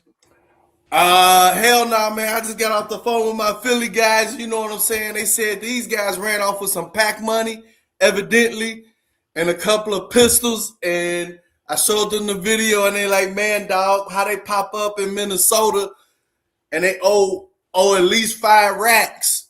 So when they get back, they got some explaining to do. Ain't nobody heard of these people, especially not my Philly guys. All right, well, Dave ain't going. a video Yeah, I of ain't a going. black brother. I don't know where he's at. He was heavily armed with an automatic Unless they shotgun. paying, man. How much is the salary? And he was representing the Black Panther Party. And his I can only reason for saying that, you know, pretty much in the video is because ICE kills an unarmed woman, as we all know. And something in my spirit was just like, why, out of all the things that happened since like the 80s, why is the Black Panthers, you know, coming back now because of ICE? And ICE is not really, you know, after black people per se, you feel me? Black Americans, like, shout out Mazos, but you know what I'm saying? It's just like the dude was like, you know, they coming back more aggressive, and you know, I'm just making the observation, asking the question, what y'all think about this shit? Like, I think the government is just trying to put them back in play because they want to fight. You know, now that he mentioned it, the Black Panthers didn't come back for George Floyd. The Black Panthers didn't come back for Trayvon Martin. Who was that Rice. black woman? No, Tamir Rice. Who was the black lady that died in the police jail? Damn. They ain't even come back when the Bulls win. Bro, listen, the Black Panthers didn't even come back for Rodney Jordan, King, man, bro. the thing is Jordan Vugger. They came back for a lesbian white woman. Yo, they didn't come back with Sandra Bland. None of them niggas. Right. Bro. Right. What have I been telling you? Niggas are cooked, dog. No. Now, let's be fair, Hood, honestly. 130,000, not even a year, for like 6 months. You wouldn't stand on the line and pretend like you part of the party? Not with these niggas, bro. I would never stand on any line with these Okay, people, the third bro. line. You know, they be in front, you just in the back. I'm you not know on any line with these niggas, man. Unless they're giving away $1 million or something like that. I'm not standing on line with these people, bro. $1 million? Yo, even I at that, have a price, bro. I'm just saying, at least $1 million. That's a high price. hey, even at that, man, like you gonna be allowed to spend your money? I know, right? That's a crazy line to stand in and shit. I'm saying you ain't gotta shoot nothing. You just gotta walk around and tell me that now, and but fall then, back. you know, that's You like know, when they a just nigga fall tell you back, to move man. into an apartment complex called, like, you know, Shady Groove or some shit like that. Like, no, it's nice here. And then you live there for a week and your car's gone, your door handles get knocked off and shit. No. You're not gonna sell. All right, $250,000, fine. Nope, I need at least $1 million to navigate that path. There's no way. Now, and especially we got DEI Panthers now. I can't even trust these niggas' movements. These niggas on some whole other shit. All right, 300,000, you get to wear a mask. I don't even have a ruler to judge these people by no more, bro. They on A some ma- whole a other mask- 2026 shit. Man. A mask don't keep you safe. That like China developed the technology to where they can see your face through your mask. What? Yeah, like through that whole Taiwan joint. They had developed technology, man, to be able to like get your facial structure. That's they basically why I like don't believe these remap your face, man. This through is the why mask. I do not believe black Americans who cry about oppression. Because I'm like, nigga, you ain't never been Chinese, bro. You was born in 1985 in Detroit. You ain't never been Chinese. You don't know what depression. You don't know what oppression is, bro. I'm telling you, this is crazy work. What they really doing to people over there. You think you've been oppressed because the white man don't want to talk to you in public, nigga? That is not oppression. Come on, Hood. You know how they was acting during the drought. They got fat camps in China, man. So if you too fat, they gonna make you go to a camp and lose weight. China's living in the year 3000. We're stuck in 1994 over here. Not even 94, man. It's like some weird cosplay. So what you saying? One day we're gonna have to leave the we're gonna have to surpass. I ain't saying lead the country, but we're gonna have to elevate past the system and all of that, or what's going on, and leave everybody else behind. I ain't saying nothing like that. I'm saying niggas gonna have to grow up. Oh, my bad. You're gonna have to grow up and just come to terms with the fact that you actually have a pretty good deal, and you should probably try to make the best of it while you got it. Hey, why aren't these revolutionaries like talking about educating themselves and like actually like showing people how to plant and all that stuff, man? Yeah, but you got to be able to support yourself. Why are you going to depend on other systems? That's stationary, not revolutionary. No, but you need to. You have to know how to feed yourself. You can't rely on the quote unquote enemy supply lines. What do you That's mean? stupid. I think the secret of The world revolution, will provide. You just gotta walk around and be like, I'm here to help. And then right? And therefore, revolutionaries Martin Luther are King used to was worried about starving. goddamn plants. Most revolutionaries are hungry. Real talk. You need that hunger. That's all I'm saying. Like How you you, gonna you, be a you, you revolutionary when your belly full, bro? yeah, man, you can't fight on a completely empty stomach, man. You have to have some kind of sustenance. And then to just go to a location and plan and hope for the good graces of others is not very smart tactics. Well, It don't ain't go hope, trying to you reveal know. them It's a just a reality. polite ask. You know what I'm saying? And if a no, you know how it go. Yeah, but if it's no, then what are you gonna do then? And you ain't got no supplies. What You you mean? know We what? around with You know guns. what? True. I'm starting to believe you don't believe in this revolution, and we Right, have to you don't get rid of believe you, in this brother. shit, man. Hey, We all gonna I have to know get is rid that of this nigga. hey, look, the revolution won't be on Instagram. I know that. Cluff City Nerd, can you type in that comment? How much is the starting salary of a what Black Panther revolutionary? We got to get some stats and figures. You know what I'm saying? I think it starts at 29.5. 29.5. Oh my God, I mean, man. shit, that's something though. That's minimum I'm wage. surprised. I can it's give even them that maybe high. one Saturday, two Bro, I think 2 Saturdays. how much I does a give you teacher two make? good marches around the hood. How much does You a can make teacher make in you Detroit, can bro? make That's more. like You can make more delivering food. Shit, some people make $60K delivering food. Hey, look, man, you make more at McDonald's, man, in some places. Yeah, 29.5. How many man, I wonder how marches is many that hours you for? got to put in to make 60K on Uber Eats, bro. That shit sounds like Probably crazy. 70. Yeah, you got to Yeah, that deliver sounds a like whole a crazy goddamn scale. Walmart to make You're that. doing 14-hour days. There's no way. I'm telling you. Hey, And you gotta you're be barely eating. you gotta be one of them cats that speaks to no English, man, to do that, man. Look, you have to be used to starving. I'm trying to tell you. You definitely need a girl in the passenger seat to just sit there while you double park. Bro.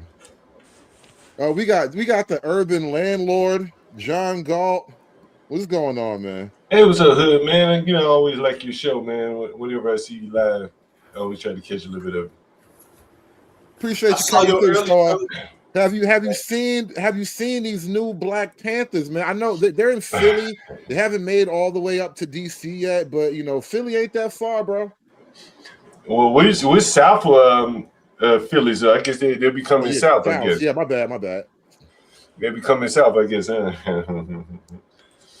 Now, I haven't seen them, man. I'm not surprised, though. I'm not surprised. What's the basis of their showing up here? Oh, you must not have really missed. I mean, you must have missed some of the Yeah, intros. So, all yeah. right, look.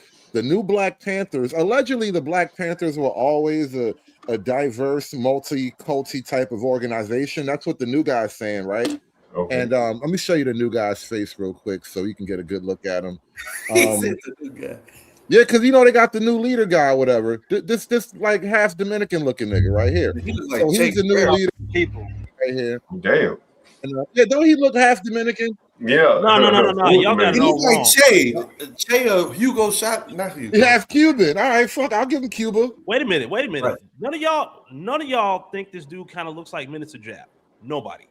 Is that Damn, he said that's Jab out there trying to get that revolutionary that money. look like he could be his cousin. I swear to God. Damn, if Minister Jack Brewer did, oh shit.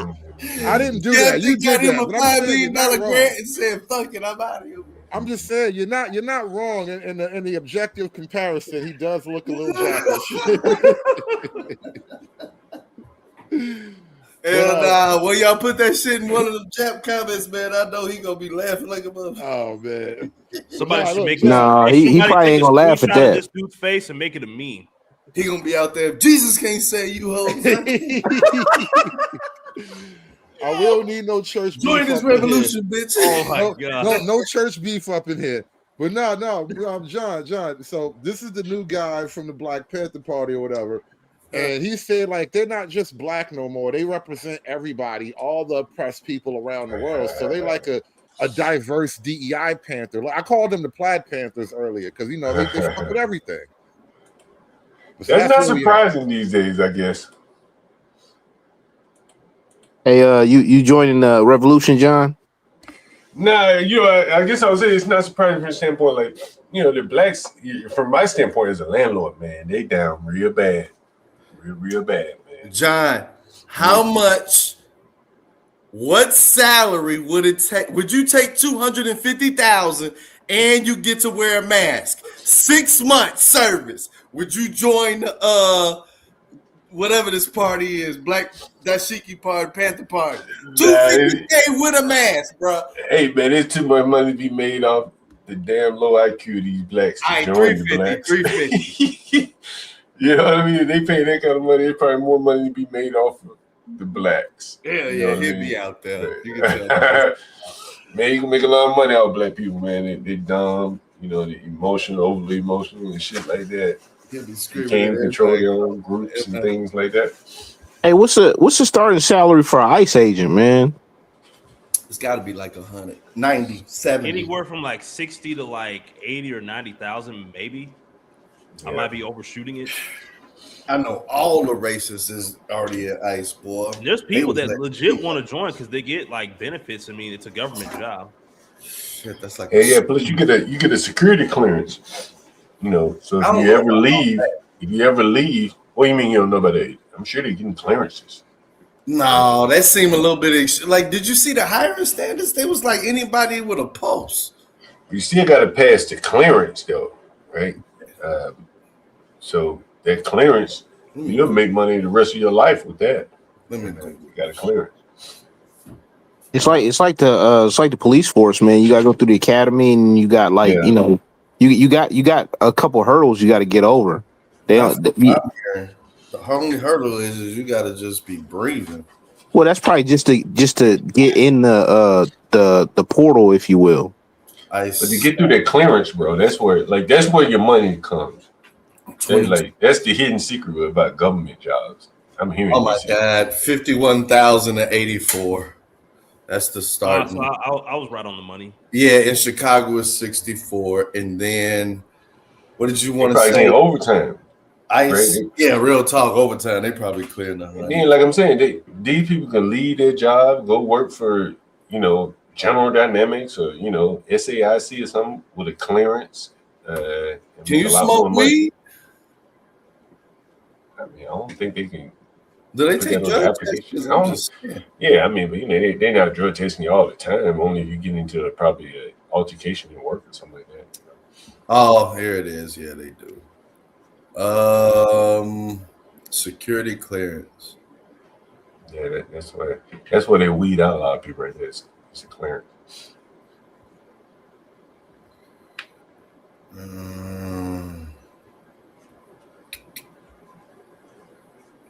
So let's see if we've got this straight. These guys, the Black Panthers, are raising hell because of this lady, Renee Good, was killed by an ICE agent she was trying to run down with her car. White women lives matter. But when this lady, Dakara Thompson, ironically they do, just not hers, was killed by this guy, Hugo Hernandez Mendez, who is an illegal, these guys, Black Panthers, did nothing. It was dead silent. Did you notice a pattern here? I've said this 1,000 times. The left is a strange bunch of creatures. And they continue to prove one thing, that while they shout Black Lives Matter nonstop, that is AI. Those lives only matter to them when it fits their narrative. It's like a merry-go-round of insanity that never stops. Tell me what you think in the comments. So let's see if we've got this straight. Black lives in and out the womb don't matter. Is this him really? Hold up. Is that him without all the facial hair? Oh no. Damn, that's Big Pun, little brother. Nah, that's not that. Come on, is that really him without the facial hair? That's Al B. Sure's cousin. Damn. That is Damn, this your revolutionary, man. Hey, look, he looked like he was listening to Mike Jones, man. Gotta do a quick side by side. Let me see. I can't get these two side I by don't side know. It seemed literally, like but if the Black Panther Party paid like 85, they might just get all the ICE members to flip. He looks like a dude who used to sell bootleg CDs at the barbershop. He definitely drunk in this picture. nah, that really you. You look like him. Nah, His me no pupils too white blackie. to be Me no blackie. revolutionary, man. Mm. Oh man, Like, unbelievable. like go to that other picture here, the first one. Like his pupils too white to be a revolutionary. Look at that shit. Mm. Like he ain't sitting there. He ain't been smoking cigarettes at the goddamn meeting tables and shit. Like ain't no bit of yellow in it. Like Nah, man, he vaping, man. I don't believe it. I mean, the And look at icing them on the cake pins. too. Look at what he's got on his. Oh, that's Huey. The icing on the Yeah. cake is if he's going home to a white chick. Well, That, most of them did go home to a white chick though. We can't disqualify Becky from being a part of our Uh, lives. spoils the race war, man. Yeah, yeah. He probably Hispanic though, right? Is he He Hispanic? looks. He looks Hell yeah. Hispanic. They just announced they found 7,600 fake nurses, different nurses since 2023 or before, and it was through the Operation Nightingale, right? Now, this involves Indians, Haitians, lots of people. But I remember the first round of Operation Nightingale because this was heavy during COVID time. You seen so many people that became nurses out of fucking nowhere. We seen so much more Africans in the industry and things like that. And that's not me being like prejudiced or anything. I'm just saying it's the truth. Okay, so basically, a federal jury in Fort Lauderdale, right, y'all, convicted Stephanie DeRisca, the former director of LA Nursing Tech Pro Institute in Boca Raton, right? So she was convicted of serious fraud charges related to one of the largest fake nursing credential scandals in U.S. history. Mariska originally was from Haiti, where she began her career, right, y'all, as a dental hygienist before immigrating to the U.S. She was found guilty on one count of conspiracy to commit wire fraud and 5 counts of wire fraud following a 3-day trial that concluded in December, right, y'all? And the verdict came for after the jurors deliberated for less than 3 hours. According to the U.S. Attorney Office for the Southern District of Florida in court documents, the risk conspired with the school's owner and recruiters, primarily from Texas, y'all, to sell false credentials, falsely certified credentials and diplomas, right, y'all, and transcripts, right, y'all. Now, these credentials falsely certify that buyers had completed required coursework and mandatory hands-on clinical training, which never occurred. Imagine how many fucking lives have been lost since then. Imagine. Now, the scheme involved 954 fake nursing degrees sold at approximately 16,500 each. 2021 and 2022 were the 2 years that were between the time when she was generating millions of dollars in illicit profits. Okay, y'all. Prosecutors stated the risk of personally received roughly around $1.5 million, y'all, from the fraud. And the fraudulent documents enabled purchasers to sit for the National Nursing License Exam, which is the NCLEX, to obtain licenses and secure employment at nurses and healthcare facilities nationwide, posing significant risk for public health and public safety, patient safety to be exact, right, y'all? Because what the fuck?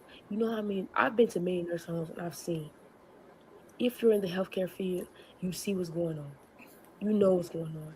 And that's not for all the African nurses or all the Indian nurses, whatever the case may be. Not saying that all of them just don't have the intellect, but some of them really don't know what the fuck they're doing. They can barely even speak our language. All right, y'all. But that's I'm not trying to sound racist or whatever y'all want to call it. Okay, y'all. Now this case falls under Operation Nightingale, a multilateral federal investigation, right, y'all, involving and targeting diploma mills. Okay, y'all. Now, DeRisca was charged in September and initially planned to plead guilty to a single conspiracy charge, but she withdrew the agreement and opted for trial. Two Texas-based recruiters testified against her. One had pled guilty, and the other was expected to do so. Now, the school's owner, Gilbert, he's 73. He remains awaiting to his own trial scheduled in March 2026. DeRisca now faces up to 20 years per federal prison per count, right, y'all? Her sentencing is set for March 5th, 2026, and the Operation Nightingale has charged more than 40 individuals with sales of phony diplomas exceeding $220 million and affecting around 15,000 fraudulent credentials.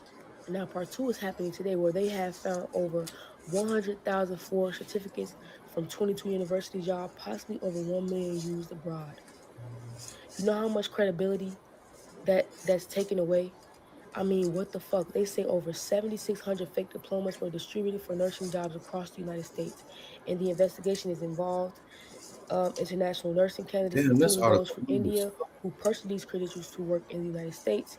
Aspiring nurses bought fake documents to pass the NCLEX and get licensed in various states, securing nursing jobs across the U.S. The fraud charges that filed against 12, 12 defendants in phase 2 of Operation Nightingale. Y'all, this is crazy as hell. This is crazy. Um, this is crazy. Go look into this shit. I mean, what do you expect though? Like cats be taking advantage of the system. That there's not the checks and balances that there once was. The fake online school university programs have been getting found out for like at least the last 12 years. Remember all them Everest commercials back in the day? You sitting on the couch watching TV, and your life's passing you by. That was my whole childhood. Man, I think a And lot of them schools they are had that closing one light down skinned now. chick on there too. I Hood. did it. You can do it too. Remember her? Yeah. I want to put you up on something for another time, just maybe for your investigative reporting.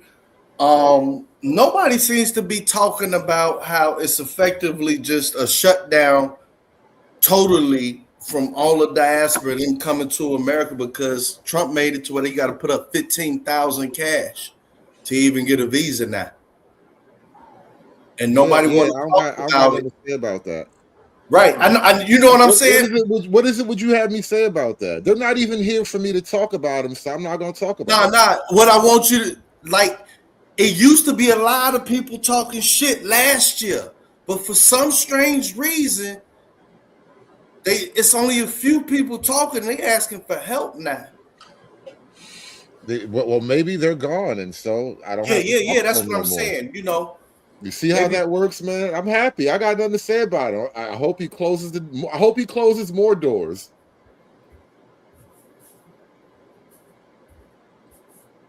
I mean, I don't know what else to add to that or what else to say.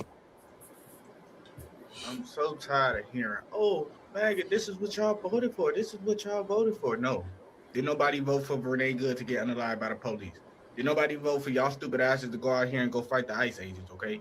Did nobody vote for nothing like that, okay? All this shit y'all doing, bro, stop trying to wrap that up and talk about, oh, this is what we voted for, bro. They not even going after Americans, bro. Y'all won't leave the folks alone. All they doing is freaking taking care of sex offenders. And y'all over here having a whole fucking protest to protect sex offenders in y'all neighborhood where y'all kids be at. Is this what y'all voted for? Like, it's y'all fault. Y'all voted for this, bro. is that a When shower none of curtain? y'all Mexican undocumented neighbors be getting hauled off or anybody be getting deported right now, if y'all would have never voted for Joe and Harris. But y'all voted for this, though. Y'all voted for these people to go back and get back deported because I don't understand what you thought was gonna happen. Like the next president, even if it wasn't Donald Trump, the next president was just gonna let all these freaking people stay in our goddamn country. If it was a Democrat, yeah, but we knew we wouldn't vote them niggas back in ever again. So yeah, no, anybody vote for this. We voted for mass deportations. We didn't vote for Renee Good to get unalive by ICE. Okay. I mean, that's completely her own fault. She should have stayed her ass at home. I know, right? Go be a I don't mom. know. That was a beautiful white angel. Wait, you talking about the old pictures? That was taken away too No, soon. no, you seen the old picture. You seen the propaganda, man. If you ain't gonna say that, if you see the latest of pictures. Right. She used to be a good-looking woman back when she could attract a man. You know, she said angels can't be gay. Well, why is he doing TikToks in the shower though? I guess for a sound, better sound, I guess, so it doesn't sound all bouncy. I don't know. Nigga, not everybody can build a studio in their house, bro. Hell, I'm sitting like right next to my kitchen. Yeah, I am in the kitchen. Shit. I don't even have All a right, desk. Hood. I All got right, like a little everybody. table and a little stool that I'm sitting on. Y'all be safe. I'm out of here. Yeah, I'm gonna step Y'all down be too. I safe. got to make some content. Appreciate you for having me on, Hood. Thank you. No doubt. I'm gonna wrap this up soon too. I'm actually kind of just scrolling through TikTok right now, seeing if there's any videos I want to pull up. Hey, Hood, you mind if I ask you a question? Shoot. And somewhat off topic, I am interested in hearing your opinion. And it's been all over TikTok. I mean YouTube, so you may have already discussed it. What's your whole take on the whole Anton and the other guy, Corey Holcomb? Corey Holcomb. Oh yeah, Right. it was a bad look. I mean, it was a bad look, but it was a way worse look for Corey Holcomb than it was for Anton. But You think so? Why so? Well, because Corey tried to punk him and he was unpunked. And then, like, I mean, just on a body language standpoint, like, you got up. I've said this too many times, but like, all right, if the dude said some fighting words to you, no matter how you slice it, you chose to not punch him in the mouth. Like, how many times will a dude have to tell you that you suck a dick before you punch him in the mouth? So, if you didn't want to fight, fine. But beyond that, now it was all just posturing and some chest beating shit. And Anton wasn't taking it. And so, like, when you got up to like physically challenge him, threaten him, so to speak, he didn't even take your threat as a threat. So that's what I'm saying. It was a bad look for Corey Holcomb, ultimately. I mean, they both had security, and I don't think they were going to be doing much fighting. I think, man, I said, man, they're at least 40 years old, you know. I said, damn, Corey, I think it's 57, young men. 57, bro. That's why I'm like, I'm not tripping on him not fighting. Don't get in the fights where you're sliding into your fucking social security age, bro. Yeah, it looked bad, you know, both of them. To be honest. It's a bad look, and then even Anton like going and talking about it in certain elements, like kind of looks bad too, because he was on his platform talking about he shoots the fair one all the time. I'm like, come on, man. Yeah. Maybe back in the day, I guarantee you don't be fighting like that all the time, man. Because once you get to a certain age, you pass that.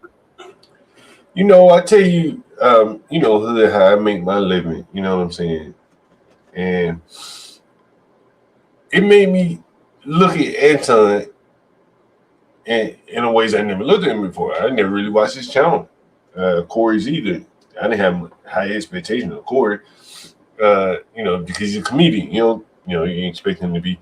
But you expect, you know, Anton is supposed, you know, he's billed as this businessman. You know, I don't know if that's how you see him, but that's like how they bill him as this businessman. But then you start looking into him like, what business? I mean, other than YouTube, and I give him credit for that. But like, many blacks can't really build businesses. They can build a business talking about building a business, but they can't really build a business. And seeing him behave like that when a man who has business, you know, you just got too much to lose to be talking about fighting and ghetto ass behavior like that. So it just made me, look into him like, hey, he's just a YouTube guy. I love like many people. I don't know how much of a businessman he is. You know, those are my thoughts. There's all kinds of ways that could have been handled or whatever. If you felt like he was being disrespectful, you could have just been like, hey, look, man, you're disrespecting me. I don't appreciate that. If you do it again, I'm out. You know what I'm saying? Or just left straight up. Right. You know, it's like, I'm sitting there looking at it like, I started looking at him like a preacher. You know how the black preachers are? They may be telling you, hey, holier now, this, they preaching to you, telling you about God, and they say, give me some money. And that's how they live so well. You know, Anton, you know, I mean, like, as much as businesses are lacking in the black community, he doesn't own any businesses. I mean, they showed the restaurant that he wants to only close it down within a year. And it's like, well, what business savvy does he have? You know, in the real world, I mean, other than YouTube, you know, just talking shit. Well, I mean, allegedly he's had at least a brick and mortar restaurant for a year. and he said it was making money, but he closed it. That's just unusual for someone to have a profitable business and don't sell it and just close it. John, Hmm? John, what is it? What businesses are literally in black communities? Well, there are restaurants. Mm-hmm. There are little hole in the wall clubs and things like that. There are corner stores, but blacks don't want to own those type of stores. You And know what that's I'm what I'm saying? getting at. And like most of the, and because a lot of the businesses that you would probably try to start, you're not going to try to start a business literally in the black community. It's probably not the best way to go. You want something that'll be a little bit more financially lucrative, especially if you're a new business owner But I too. think Like, those businesses often car washes are very lucrative in black communities. But the Asian man owns it in my neighborhood. it's Okay? A Mexicans and Chinese man. stuff, like You got Latino. Mexican washing the cars and Yeah. Chinese man own it. Hmm? But I think the owning a business in the black community thing is a bit of a canard. I'm much more happy, and this is a me thing. I'm not because like that's like a left wing politics, sort of worrying about owning a business in a black community per se. I think it's more advantageous that black people in general become more business minded, and that means you're just doing business laterally wherever you can find a buck. Well, I think for instance, if you got a ghetto ass corner store, I always get the example of stolen cell phones. Stolen cell phone in the black community would damn near go away if they own any of the stores in their community. Trust me on that. Now, you and I think spoke about that before, and I think the ultimate end conclusion for those cell phones is out of the country. So it's like Right. a lot of black folk don't have the network to really plug into that. And so since you don't own your own corner store, now you got foreigners who have their hand in the back at home in their third world country. And so on and so forth. That's why the young boys steal the phone. When I realized that shit, I said, damn, it goes that deep. Because they like that little and the corner store man, when I'm in New York, you got a cell phone for sale, I'm like, what you gonna do with the phone? This kind of getting back to my point about like, because you just brought it up, and that phrase kind of got me to thinking, like, starting owning a business, quote, in the black community. Like, it's one of those sort of left wing badges of honor where I think it's not the biggest deal. I don't I think think it achieves the point that we wanted to achieve. I think it's very profitable though. I think they're very profitable. Yeah, but I mean, well, that's why the Arabs and stuff do it. But that's my point, though. Yeah. It's like a lot of that stuff is kind of like locked out already. So you're gonna have to be more creative about getting into actual business, whatever it may be. But even if it's profitable, is the headache worth it though? In some cases, I mean, because if you have certain clientele, huh? Then there's that. Like, who really wants to be doing retail hand-to-hand customer service in the ghetto? Yeah, like so the clientele, like if you have bad clientele or like kind of like lower level customers, and it's not even a black thing, this is across the spectrum. Like, man, like that is soul sucking, man. You got to fight with people every day just to make $1.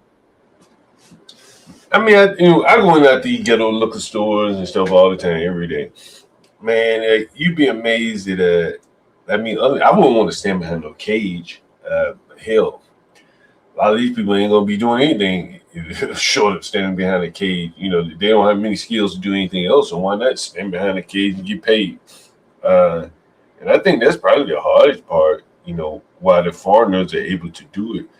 Because hell, what else are they going to do? Many of them can't go out and work a regular job, whereas an American feel like he can always go get a job somewhere. Right. Well, that's the other thing. A lot of the people from a lot of these quote third world countries, they are more accustomed to the monotony of this sort of life where I just sit in the store and I play on my phone and I punch the register when somebody comes in. Like, they can survive that, which in my mind, I'm like, shit, how much does that pay? I judge that shit on how much it pays, not how much, I'm mentally unsatisfied by, but maybe I'm different. But I do really acknowledge that a lot of people, I don't know. It's a weird thing in America right now. It's not just Black America. They say this type of thing about a lot of like the millennials and Gen Zs. They don't want to work, whatever. But this is why a lot of when you start talking about this idea of owning a business in a Black community, I'm like, it's not the most fertile ground to put your tree in. I think Man, you'd be amazed, man. Like, I was on stream one day. A dude called me, and you'd be amazed at all the things that make these businesses profitable in these ghettos. And I'm saying this relative to what blacks that I see are capable of doing. Many of them aren't capable of going up in corporate America. Why not suffer through the monotony of being on a damn cash register in a corner store? Like, look, Yeah. for example, I was always curious about this idea of corner stores in general. Yeah. How much money do you make per day, and what are your biggest selling items per day? And I would have to imagine the biggest, like the most lucrative stuff would be like hot food, sandwiches, little dinner plates or whatever. But like in terms of actual corner store, let's say you just got a regular store without hot food, you're just selling, what do you call them, like dry goods and whatnot. Like I'm always suspicious of how those businesses actually run. Man, you probably be amazed. Probably people come in there, cigarettes, trading off shit. Every day probably different in a store like that. This is what I mean. This shit sounds like this is like the lowest tier of economics. It's like the Wild West, almost a black market level type of shit. You know why I say that? So one job I had a long time ago, I don't think I said this before. I used to work in like this little like flea market type of place, and this little couple I was working for, and a lot of times, and we were selling like clothing, retail stuff, and it was like a lot of decent stuff, but a lot of just mid-level, like off-brand stuff too.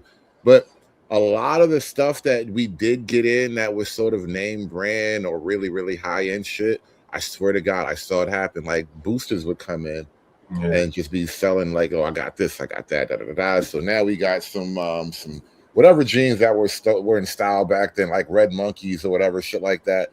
And so like, when you're at that level dealing with the people in that sense, like honestly working there is one of the experiences that kind of made me hate, quote, the public, because like when you have to deal with retail, especially on the lower end, that shit is coarse, bro. It's not like TV show retail. It's different.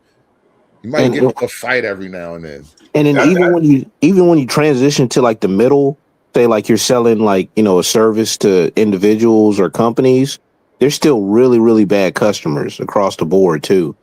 It's just a higher end, so they just more assholish because they're paying a little bit more. But you got to think with where blacks are economically, I mean, intellectually, like they're not going to be doing much B2B, right? They're going to be, business to consumer. That's the easiest thing to do, right? Least amount of customer service, high level customer service is selling cigarettes. And there's people in the chat are saying, 32% margins, man. Like, Let me read that out real quick. Hold on. Shout out to my Mr. Kim. You call him Mr. Kim in the chat. He always Mr. pops Kim, up right? over here. Shout out to Mr. Kim. He says hood stores are off the hook because of EBT, alcohol, tobacco. Great cash flow with average 32% margin, but high theft. And I can believe that about the EBT thing. Now, alcohol is a different store model entirely, but tobacco, yeah, I know. Like if you're at a regular bodega type of store, yeah, they probably sell a shit ton of cigarettes and like blunts or whatever. But I guess what I'm saying is like within the black community, there probably isn't another business where you get those kind of margins. 32% margins. I mean, like 32% profit.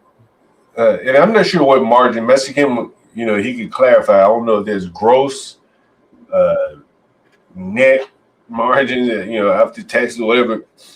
But there are very few businesses in the black community where you running 32% margins. Yeah, it's probably what, like less than 10. What do you mean?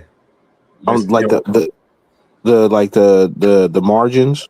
Yeah. Kind of like Walmart's low margins. But yeah, they have volume, and that's your business model. But to get 32%, man, that's like dope man margins, right? You know what I'm saying? And the only thing competing in the black realm seems like dope or weed or some shit. And you get those kind of margins without even much of no IP. There's no intellectual property. You you get those kind of margins with intellectual property, you know. So those are high margins that, with very little IQ necessary, that the blacks can't even capture that. And so now they try to go further afield and say, well, I'm going to go on YouTube and use my wit to capture easy money that way.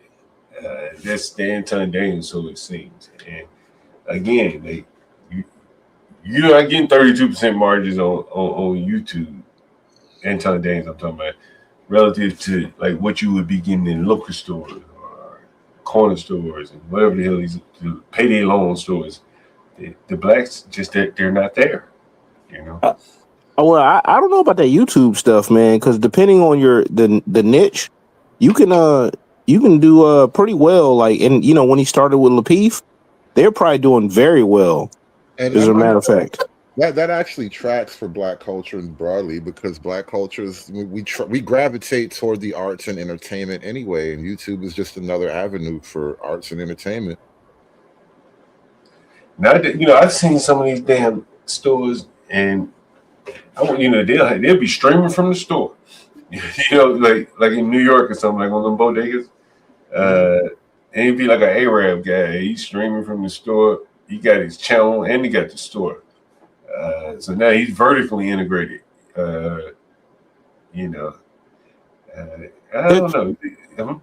There's that one young black guy, man. He's like a gas station attendant or a convenience store attendant, and he worked at a bunch of different stores. He's somewhere on the East Coast. I don't pick up a accent from, so I doubt he's from Baltimore, but like, you know, somewhere kind of in that, maybe Philly or something like that. But he's always streaming from the stores. Yeah, that's kind of probably some interesting content. And again, you know, the blacks have kind of seeded that ground. And I bet you that, excuse me, a lot of the crime and violence in the black community stems from that shit. You know, hell, you steal a phone, you take it to the corner store and sell it. Right? You know, and on it goes, little shit like that.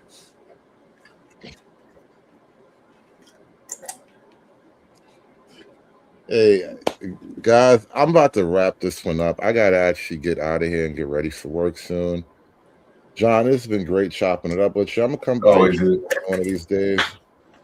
What you say? I didn't hear you. What you say? No, I said I got to wrap it up in a minute. I got to get ready for work soon. I'm going to get up out of here.